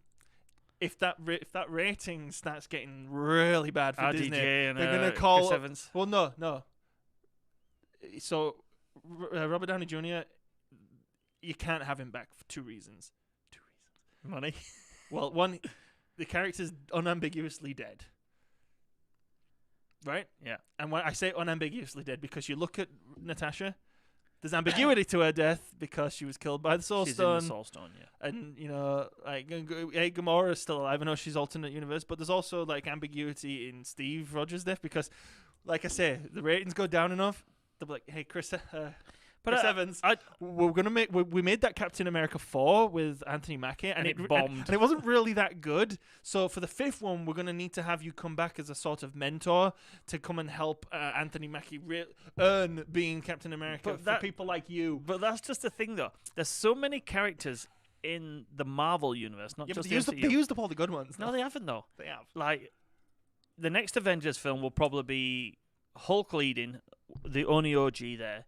With Spider-Man, Captain Marvel. I love how you say these things with like absolute clarity and certainty. I said Sharon was a power broker, and she was a power broker. But I mean, you asked me for my honest opinion, and tell you all of them I who don't- are still around and who can unambiguously come back from the dead will probably be back in the Marvel movie at some point, and possibly Avengers movies. You're like, no, none of them are going to be back. Maybe Professor Hulk, no. Like, just absolute certainty and clarity. I love it. Like you said, RDJ won't be back 'cause he's dead. Chris Evans is Captain America's dead. No, he's not. He's on the moon. No, from the way they talk about him in the show, he's died. I'm telling you, he's on the moon. Gone. He's on the moon. And when Natasha's dead. dead. When they need him, they have like a little emergency, like a fire box on the wall with and a giant and pole that he slides down from the moon to Earth. No, they smash the box and there's a little blue syringe in there, and it's like phase 2. Oh no, phase 4 serum, and he he stabs himself with it, and all of a sudden his wrinkles go away, and he's young again. Yeah. And Captain America's back, baby. I think they'll double down on the Chris Hemsworth chemistry with the Guardians. That would be a really good, because you could have a breakaway kind of, not Avengers style, but an ensemble cast with Valkyrie, Thor, the Guardians doing their thing as a team. I think the only like I want Spider-Man to take up his true role as the leader of the Avengers. the only thing I could think that lends credence to the idea that Marvel will really try to go forward and be different, because it seems like they're doing that, but they've already gone against that in some ways right now by we've got another Captain America, we've got in WandaVision, it's like Vision's gone. No, he's not. He's just white. Yeah, have you seen how it should have ended, WandaVision? Yeah. When he's like, I will say hello to you once again. And Hello. He disappears and he comes out. It's like, hello. Yeah. So they're. I'm telling you, they know. So unless Disney and Marvel have realized that humanity has stagnated No one's artistically. really dead. Yeah, exactly. And because if you think about it, the last 20 to 25 years, it's been non-stop. What can we reboot? What can we remake? What can we bring back? What can we rejuvenate? And that's how it's been. And there's been a stagnation in the film industry and in the video game industry for years about when it comes to this. So unless Marvel have actually learned their lesson there, they will bring back characters. It's inevitable. It will happen. Do you want me to tell you why I don't think they'll bring anyone back? Because they have 2 Jokers up their sleeves. I wonder where this guy's getting. Well, I would love to know what his resources are. I want to see. Can you put down the links there to the fact that Sony have pulled Spider-Man from the MCU? Can you give us your connections, please? Yeah. So the reason why I don't think they'll bring anyone back is because they don't need to. Because they have 2 Jokers up the sleeves. The moment the ratings start going down, 2 Jokers up the sleeves. Yeah. You mean they have Heath Ledger, and Jared Leto. You mean they have aces up their sleeves? Aces up the sleeves. Why would you have Jokers up your sleeve? It's like, I got a full house, bitch. 4 Jokers. That's 4 Jokers. Those don't count. me, Bill, and Ted play poker together. So the reason why they won't is because they've got those 2 gigantic IPs that they haven't even scratched the surface with. So they won't need to bring back Iron Man, Captain America, but if Thor. they want those X-Men characters and the Fantastic Four characters to stand up with the MCU characters, there needs to be some glue and connectivity with them. Yeah. There has to be. Otherwise, they're just going to be remaking like their own separate X-Men universe and Fantastic Four universe. Then they need to be in the MCU, and we need to see them with characters like Spider-Man. We need to see them. We need to see them with we need to see the Fantastic Four with the Guardians or something. You know what I'm saying? I'm not necessarily them specifically, but there has to be. Actually, that would be the Fantastic Four on a mission, and they get irradiated by something the Guardians accidentally do. Thematically, they could fit together very well. Tonally as well. Do you know the Guardians kind of fuck up every so often, but they fuck up something so bad, it sends a shockwave out that hits the Fantastic Four and turns them into the Fantastic Four. Because if the X-Men are a yin to the Avengers yang, I think the Guardians are a yin to the Fantastic Four's yang. Yeah, but I think you're right. We're probably heading somewhere down the future to an Avengers versus. How can you possibly say I'm right? Well, because it's done in the comics. No matter what they do write their own stuff, but they always fall back to the comics for reference. Yeah, this is the last one that they've slated to do as a standalone Spider-Man movie. Again, until the ratings start dipping and they're like, we need more Spider-Man movies. Until they need Spider-Man as an Avenger, and he'll show up as an Avenger. And they'll call Charlie Cox up and they'll be like, hey, so you're the only one of the Netflix show that people really liked. So do you want to be Daredevil in a Spider-Man movie? Right. It won't surprise me, considering the Daredevil Spider-Man storyline. Daredevil should be perfectly primed for how that end sequence ended in Far From Home. Yeah, because he's going to need a good lawyer. Well, not just that as well, though, but if I remember rightly, Daredevil goes out to stop Spider-Man because he sees Spider-Man as the villain. They do have like a falling out. They do have an engagement. Well, that's how they start, isn't it? That's how it starts. It's about as like epic as Spartan Locke and Master Chief's falling out in Halo 5. It's over before it begins. Yeah. Yeah. But that would be a good way to bring Charlie Cox's Actually, it's Daredevil kind of into like it. Batman versus Superman, to be honest. Yeah. They fight for 10 minutes. What? Spider-Man says to Daredevil, Martha. Do you bleed? No, Martha. No. Why would you think that? Because she said it was just like Batman versus Superman. That's what stops Yeah, them in that fighting. they fight for 10 minutes Oh, and right, okay. then it's over. That's such a dumb thing to say as well. Do you bleed? Well, no, because he's taunting him. And secondly, it's also like he wants to know because he's like, if he turned around and said, "Actually, I don't bleed," he's like, "Okay, never mind then." I'll see you next week, Superman. Bye. If you don't bleed, I can't kill you, and that's kind of puts a Anyway, crimp in my entire plan. We have a month gap. We're going to be doing TRS lives next Thursday, not starting tomorrow, but next Thursday. Like we say, doing reviews of media and news and stuff, and we'll talk about lots of good stuff. But the next show that we got coming up is, in the MCU anyway, is Loki. Again, I've tried to stay away from this as much as possible. I do know that he gets caught by the Time Travel Bureau or something like that. And it's the Loki from Endgame. The Time Travel Bureau? Yeah. It's I know there's a T and a B in it. Yeah, I think they police the time because I saw in the trailers MTB. Yeah. What the ATB. Yeah. No, what Alberta Treasury Branch. what the ancient one says when she's showing the splitting of timelines. If we bleed, we can kill it. Yeah.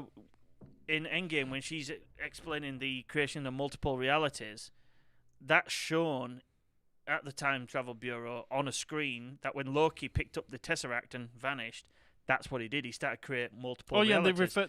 They refer to him as the variant. Variant, yeah. So I'm wondering if he's going to kickstart or his series bouncing between the multiverse. Because I'm sure in one of the trailers I see him as a DB. What was the name of the guy who stole the money off the 727? So back in the 70s, a guy hijacks a 727 aeroplane, and he's got a load of money on him. But then he opens the back door and jumps out of the airplane and is never seen again. And it's a massive conspiracy and mystery of whatever happened to this guy. It's DB something. And in the show, Loki's playing him, and he puts on the glasses, he looks like him, walks and jumps out the back of the plane, and the Bifrost picks him up. And that was in the trailer. So I'm guessing they're going to try and use Loki. Owen Wilson's character is going to try and manipulate Loki to try and fix these variant... Wow. These variant universes. And maybe that leads us into the multiverse of madness with Doctor Strange and the villain Scarlet Witch. Let's put it this way: I continue my plan of not learning anything about the things I watch before watching them. It usually means I'll enjoy them more. And yet you read the latest Expanse book. No, but I was already reading the books though. So now you know stuff that's going to happen in season 6. Oh man, you can't even begin to imagine. Holy shit. So what else do we have to look forward to over the coming weeks? We've got Loki in... Well, I have Mass Effect Legendary Edition coming up. So do I. I'm going to play it for the first time on PC. Never played it on PC before. I'll be streaming it on my live stream. I actually have a little bit of a community night going on. It'll be on May the 14th. 8-hour stream. So I'll be taking the day off work. I'll be getting some beers. What day does it come out?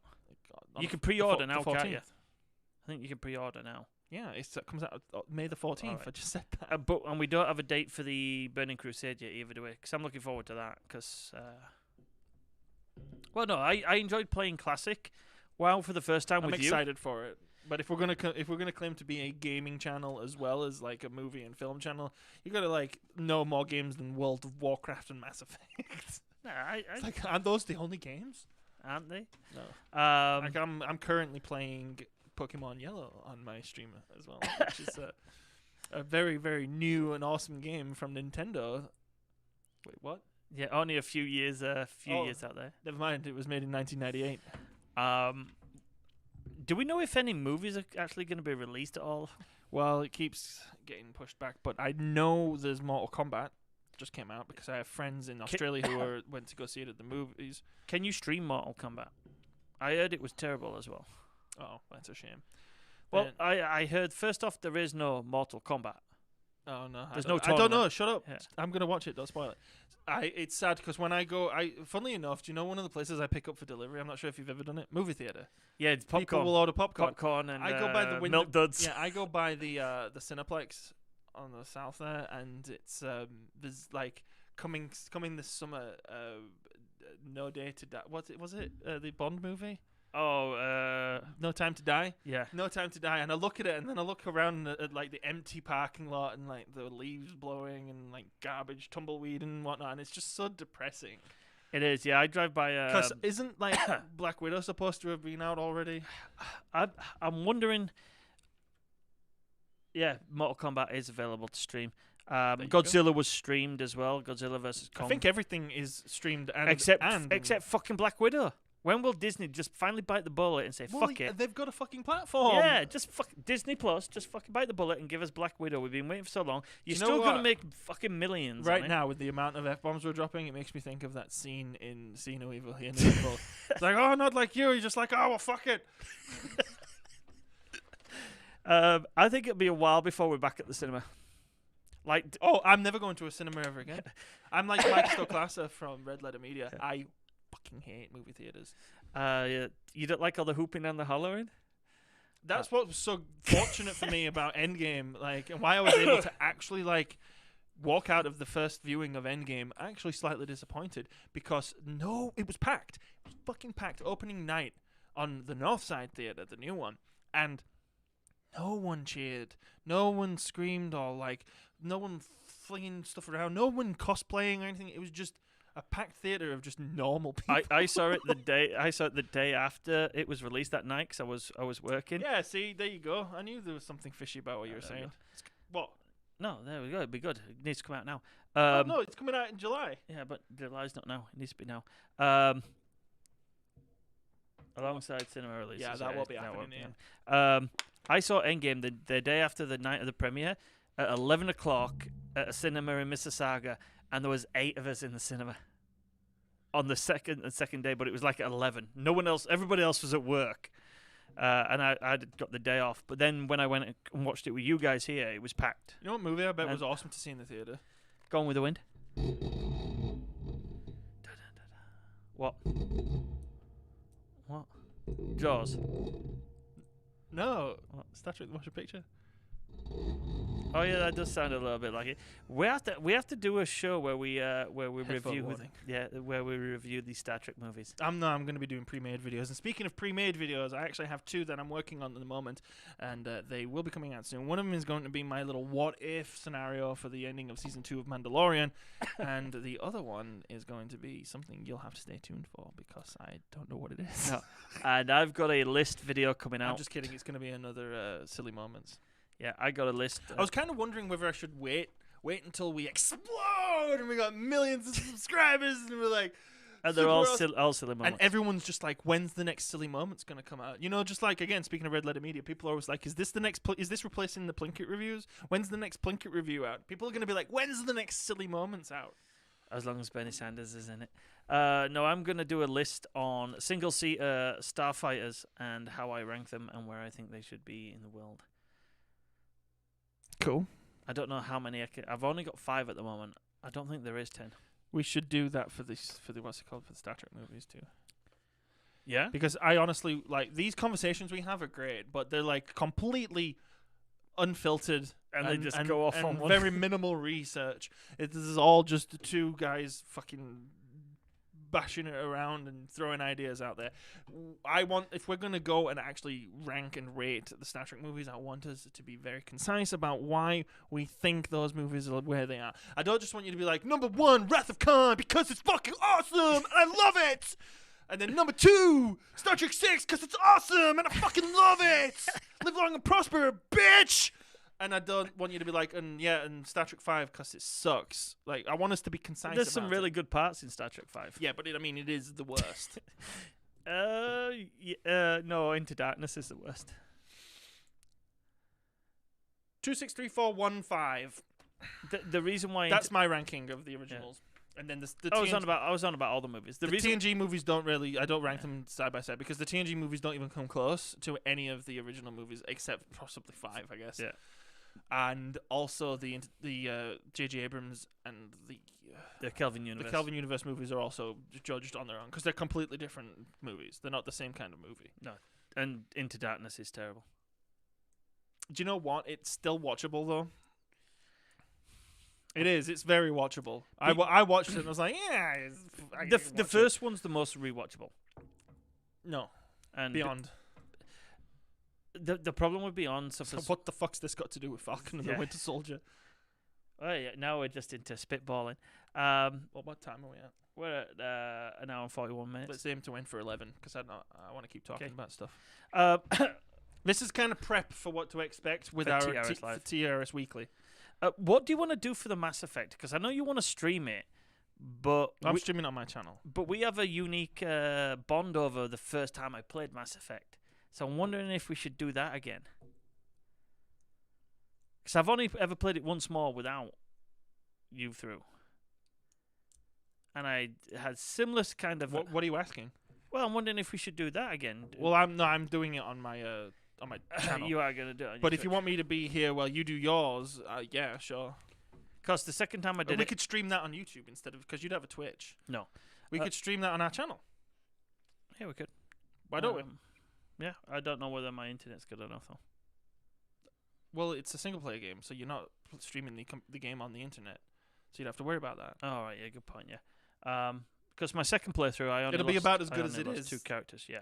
But the silly thing is, though, for like the last 40 minutes, it's been awesome. Since Yeah. Daniel brought internet. It's prairie internet. What do you expect? DP Jones brought internet with There him. could be a guy drive down your range road right now, and he's on the phone, and it'll drop for like 15 minutes. But because did of you the notice that? interference. Since DP Jones came into the chat, he brought good internet with him. He brought some of his internet with him. Sounds like a really, really stand-up guy. With lots of useful information that his sources... And he hasn't hit the thumbs up button, so he's kind of a bastard, if you ask me. I wonder how many of our videos he's actually hit the like button, because I know that he probably hasn't. How many videos has he watched? Well, we've got 37 now after this one. Oh man, we passed the magic. Why haven't we exploded with 2 videos past the magic? This video that we did tonight, this live, sucked. I hated it. I hated every minute of it because I was really just... It's so much more fun when you're talking about something you like, and when we both like it to the same degree as well. Because yes, it's true, neither of us liked this episode tonight. But like, I really didn't like it. I didn't like it on its own merits. I didn't like it because it was like a anticlimax to what we were watching. I was like, man, this show, if any show could benefit from a kick-ass finale, this show could. And it didn't. Like, it could have been really... You could have had a finale to this that would have been like, man, actually, now this is all pretty sweet. All as one package, this is fucking great. But it didn't. It just, like I said, fucking blowing up a balloon. It ended with a wah, wah, wah. I like my analogy of a deflated balloon better. It was deflated. Oh, 100% this episode was deflated. Flaccid. Like, fucking peaking too early during coitus. They peaked with Zima. Yeah. And his Turkish delight. But the episode following episode 3, which was the good episode to me, was like awful because that's the one where they're constantly fucking back and forth, back and forth. I feel like they should have an epilepsy warning on that episode. Because the amount of times it flicks back and forth between a scene and a different location, you'd be, and also the scenes look people epileptic. The scenes looking so similar as well. That didn't help. The fact that they kept using similar kind of looking. Let's put it this way. Now, the show's been out 6 weeks? Yeah. This latest episode only a week, and so 7 weeks total. And I've had a couple of viewings of each one, at least 2. I couldn't tell you really more than a couple of things about each episode. It's not rewatchable. I won't watch it The again. first episode has the old Nakajima guy and finding out that... No, that was the second episode. No, this is first episode. Finding out that the Winter Soldier killed his son? Yeah, that's the end of the first episode. And then also the action sequence with the Hercules... A therapist session. The scene with Sam and Bucky... Episode 2 has the chase in the trucks. Yeah, the episode with Sam and Bucky where they get their caught. You just gave us a thumbs down. Yeah. What a wanker. Yeah, the what's it called? The court mandated therapy. The session between the two of them. Not a bad scene. My overall thoughts of the show was my point I was getting across is that I just like it's. I remember I remember scenes from it. That's it. I remember the good set pieces or the good scenes, and that's it. I can't even really tell you other than like this, finding out like that the true hero is inside you all along is like the only real solid theme I can think of, because they fucked up big time with the Flag Smasher stuff. It's because they could have been cool. Like I said, the ingredients were right. The whole idea of, oh man, there's actually this rogue element in the world now who really want the world to go back the way they were. So if they wanted to make that like an actual ominous, villainous threat, there shouldn't have been this sympathetic nature or to they her. should have gone the other way, made the government that's come back the evil person, and be sympathetic to the Flag Smashers. I honestly wanted the Flag Smashers to be trying to hijack nuclear bombs to wipe out half of people. Wouldn't that have been infinitely more interesting? Well, no, I see, and I wanted than the fucking spoon-fed. No, there's like an allegory or something here. There's a lesson to be learned, guys. I wanted them to be the other way. I wanted the governments that have come back and tried to put borders back in place. I wanted them to be the bad guys. Yeah, okay, but address what I'm talking about the Flag Smashers. Oh yeah, if you're gonna go trying to make them this sympathetic terrorist group didn't work. You can't go middle ground. You either make them really evil bad guys, or you actually make them the anti-heroes. And throughout the series, Sam and Bucky... Well, they were trying to make good anti-heroes. But that only works if our heroes then join their side. But they didn't. They didn't... There was a moment that they flirted with that. And that would have been good. You know, when she jumps and hits... When, for some reason... the episode where John Walker gets the serum and he kills the dude. Yeah. You pointed it out. The really weird moment where they're like, John Walker's here, and then Carly, like, attacks Bucky just for no reason. Yeah. And then a, like, crazy fight happens between... It felt like they were going to team up at some point. It's like they had a storyboard with lots of good ideas, but they didn't know how to link them. Yeah, it's together. like I said, they had all the ingredients, but they just the chef fucking sucked. Yeah, and as I say, Gordon Ramsay would say, "This show, it's raw." Yeah, but it's not raw. Overcooked, I'd say it was. It was probably overcooked. That outfit of Sam's at the end was overcooked. Wasn't subtle at all. I didn't mind the outfit. I just thought he looked kind of silly. It looked like it was so obviously trying to make him look bigger than he was. And it's funny because Johnny Walker's Captain America suit looked better, and that's not a good thing. Man, unless people come and watch this video and they're really excited for a discussion about superhero costumes, people are going to leave really quick. Because we spent the first 25 minutes about talking about superhero costumes. But that's probably a good place to call it, I think. I believe we've got some movies coming up, like DP says. You got Black Widow. I saw the latest, was it Shang-Chi and the Legend of the Ten Rings? Mm-hmm. That looks okay. Did you ever take a pound coin when you were a kid and colour it with a felt pen? Like a black Sharpie? No, because it's against the law. No, you should colour it with a black Sharpie. What do you got? A Black Widow? Yeah, I get you now. Eternals, when does Eternals come out? Don't know. I don't know when any of this comes out. I only knew Loki was coming out because we were trying to find something to fill this time slot on our channel with. I do have to admit, when they announced this is Phase 4 in it, there wasn't a lot in there that excited me. The WandaVision interested me, didn't excite me because I didn't know anything about it. Loki interested me because I liked the character. I didn't care about WandaVision until I saw the trailer for it and saw the it was intriguing and the TV sitcom aspect of it. That was enough to sufficiently get me interested. Yeah. Whereas I didn't see any trailers for the Winter Soldier. I did, and this was the one I was more interested in than WandaVision, and it let me down. I was never really excited for this because I've never liked, as we discussed earlier, I've never liked Anthony Mackie's Falcon. No, but I really like Sebastian Stan as the Winter Soldier. We've got Thor and the Guardians. Those are two, and Doctor Strange. Those are the three that I'm really looking forward to. The other ones I don't really know much about. Eternals and Shang-Chi. I can't pronounce it. Those are unknown. Black Widow, from the trailers, it looks okay. We need to see it, basically. July. And I can't remember. Spider-Man. No Way Home? If the rumors... See, I've tried to keep away from that because I like Spider-Man. So I've tried to keep away from any kind of like rumors and spoilers or any of that stuff. So it's hard because it's such a big IP. It's impossible to stay away from what we do. Stay away from spoilers. No, it's not.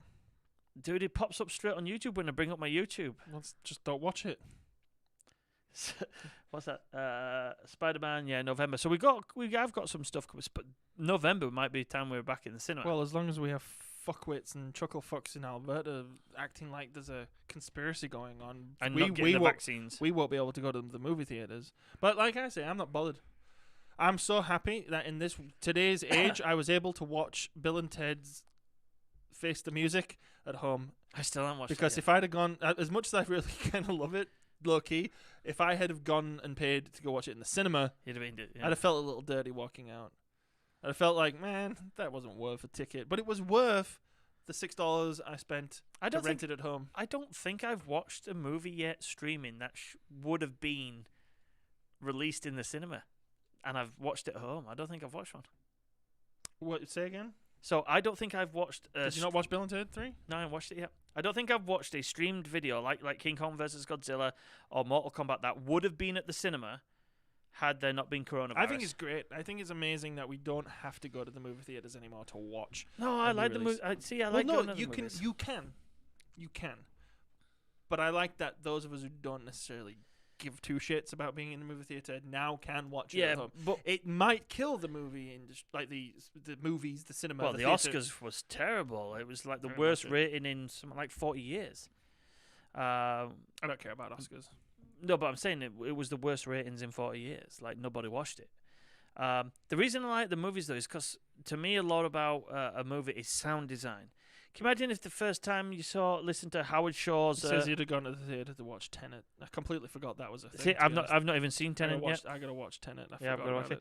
Can you imagine if the first time you heard Howard Shaw's Lord of the Rings, it wasn't on Dolby Digital Surround Sound in a movie theatre? Yeah, but I have Dolby Digital Surround now at at home. home. You don't have cinema. I don't know. My fucking sound system at home sounds great. Like, yeah, but it's still not cinema quality. As a sound engineer, I will tell you that movie theaters trick you by what's called the proximity effect and the dB effect. Basically, it sounds better to you because it's louder. That's it. And if your speakers can handle it and don't crackle up or break or distort or anything, it doesn't matter where you are. Because I'll tell you now that my near reference studio monitors that I have are 100% clearer and crisper than any fucking movie theater. Well, I miss the sound. You're like, oh, I got that amazing Dolby sound. I'm like, yeah, but you've also got like the fucking dude next to you, the fat guy with the fucking popcorn farting. Hey, that's me. You're breathing, cheeky bastard. Breathing his farts, and you've got the lady who brought her like 9-month baby to a fucking the guy who movie. won't get off his cell phone, Carl. Yeah. You've got all the nerds screaming and cheering and throwing popcorn everywhere and freaking out. You don't like the old fanboy, do you? Well, no, not when I'm trying to watch a movie. Like, so you didn't like lightsabers at your Star Wars shows? No lightsabers. No. Yeah, well, I think we'll be back there eventually. Eventually. Avengersly. Yeah, doesn't James Cameron's Avatar 2 come out soon? I don't know. Only like 20 years after it first came out? It came out in 2009. Oh, then 11 years. 12 years. I think it's either back end of this year, 2 days. It feels like... I don't know. I really don't. I want us to continue to be this... I'll say humble, but we're really not. But, like, humble, just do it as we feel kind of channel. If we turn into, like, oh my god, we gotta, like, keep track of all the movies. If we turn into Collider, I'll fucking want to go up myself. I don't mind being humble, but if you want to throw some premiere tickets our way, I'm fine with that as well. Again, I could sit at home with my feet up on my recliner. Well, I think we need with my cat. Yeah, and some weed. I think over the next few days we need to come up with some topics to talk about next Thursday on our first. Well, we need to record show. some stuff. I want us to honestly have the discussion that we were going to do on What's the Point. We can do a 10 forward about this, about actors who are capable of elevating their roles and ones that squander and elevating their movies. Like for instance, Johnny Walker, Blue Label, the really expensive stuff. Get it, Blue Label. He's Black Label now, but he was Blue Label. The actor of Wyatt Russell is someone who I seem to feel now, and the things I've seen him in. He makes the movie better by his presence. Matthew McConaughey. That being said, he's not been in a lot that I didn't like either, though. This is the first thing I've kind of seen him in that Yeah, I I think we need to pick films that were either critically panned or ones that not audiences didn't like, but that actor or actress actually did a good portrayal. Well, I'm thinking more along the lines of like your Ben Kingsley's. Well, yeah, because he's an amazing thespian actor, and he's the bad guy in a really cheesy Thunderbirds movie, and the bad guy in Prince of Persia. but he makes it great. Yeah, well, he's and good. his heel turn in Prince of Persia is great. Yeah, but the movie's terrible. That movie actually has its moments, like the whole turning back time sequence With the dagger. which is actually taken directly from the games, but that's pretty sweet. But who else is someone who's like that? It's like they're like perennial awesome actors who are in some really garbage movies. Michael Ironside. Yeah, but he Funnily enough, I saw him in something. I was watching Nuremberg earlier today, right? He's in that, and he plays the colonel of the. He plays Michael Ironside. He plays the colonel of the stockade where all of the German Nazi trial guys who were on trial were being held, and he's the jailer of them, and he's brilliant in it. He always elevates everything that he's in, like even Highlander 2. Like, but that's because he hams it up so well. He chews the scenery with his ham. do you know who doesn't though? Who's considered a great actor, and rest in peace, he died recently. Sean Connery, because he doesn't make Highlander 2 any better. No. As a matter of fact, Michael Ironside's trying. He's chewing the scenery, trying to bring that movie into sheer awesomeness, and it's just being dragged down constantly by a phoned-in Sean Connery And role Christopher Lambert. Basically, Ironside looked at that script and went, "Is this the joke script?" And they were like, "No, that's the real script." He's like, "All right, I'm gonna go completely over fucking board with Think this about one." him. The line in Starship Troopers: "They sucked his brains out." Like, The way he delivers it, Yeah. but he digs his fingers in. He is Total Recall. He's brilliant in that as well. But that's a classic. Total Recall is funny because it's one of those movies I remember as a kid. Our family unit unanimously didn't like that movie. I've always loved Total Recall. But as I've watched it, as I've grown older, and I've grown to really appreciate Paul Verhoeven's movie craft. God, please make another movie, Paul Verhoeven, at some point. Please, please, please. I've fallen in love with it. It's not my favorite movie of his. I still think RoboCop is my favorite. There's one. D.P. Jones just nailed it. When M. Bison visits your village, it was the greatest moment in your life. For me, Speaking of great it moments, was a Tuesday. and speaking of Yeah. great moments, That's coming up in a video soon, hopefully. But yeah, he hams that up so much that it's actually an epic performance, considering how sick he was as well at the time. how sick he was. What No. did he change his No, faith? How sick he was. Oh, He was like months before he died, yeah, I know. He was he deathly did ill. it because his grandchildren begged him to do it. and not only did they beg him to do it, he basically got a massive paycheck to leave to his family. Yeah, but because he knew he was doing it for his grandchildren as well, he gave it his all. And it's Like an epic performance. like he was playing Macbeth. Yeah. On the contrary, I'm on. Yeah, so video game movies, we could talk about them as well, and how there has only ever been one. Well, good we one. we came close to that, if you remember.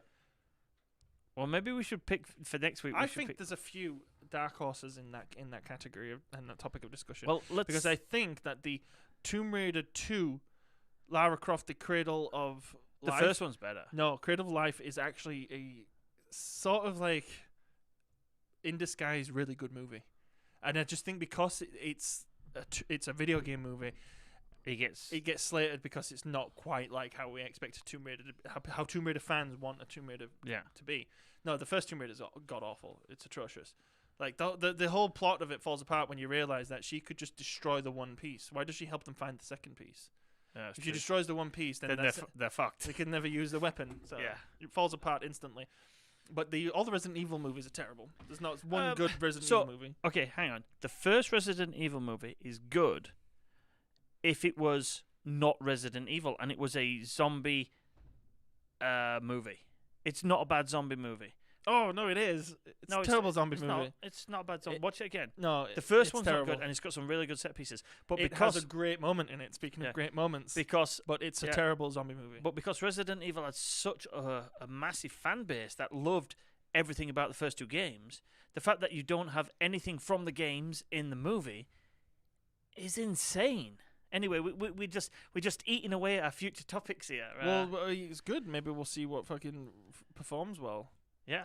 All right then. Yeah, Falcon and the Winter Soldier it was good enough that we decided to talk about other things. But until next time, like, share, and subscribe, and we'll see you later. Good night, everybody.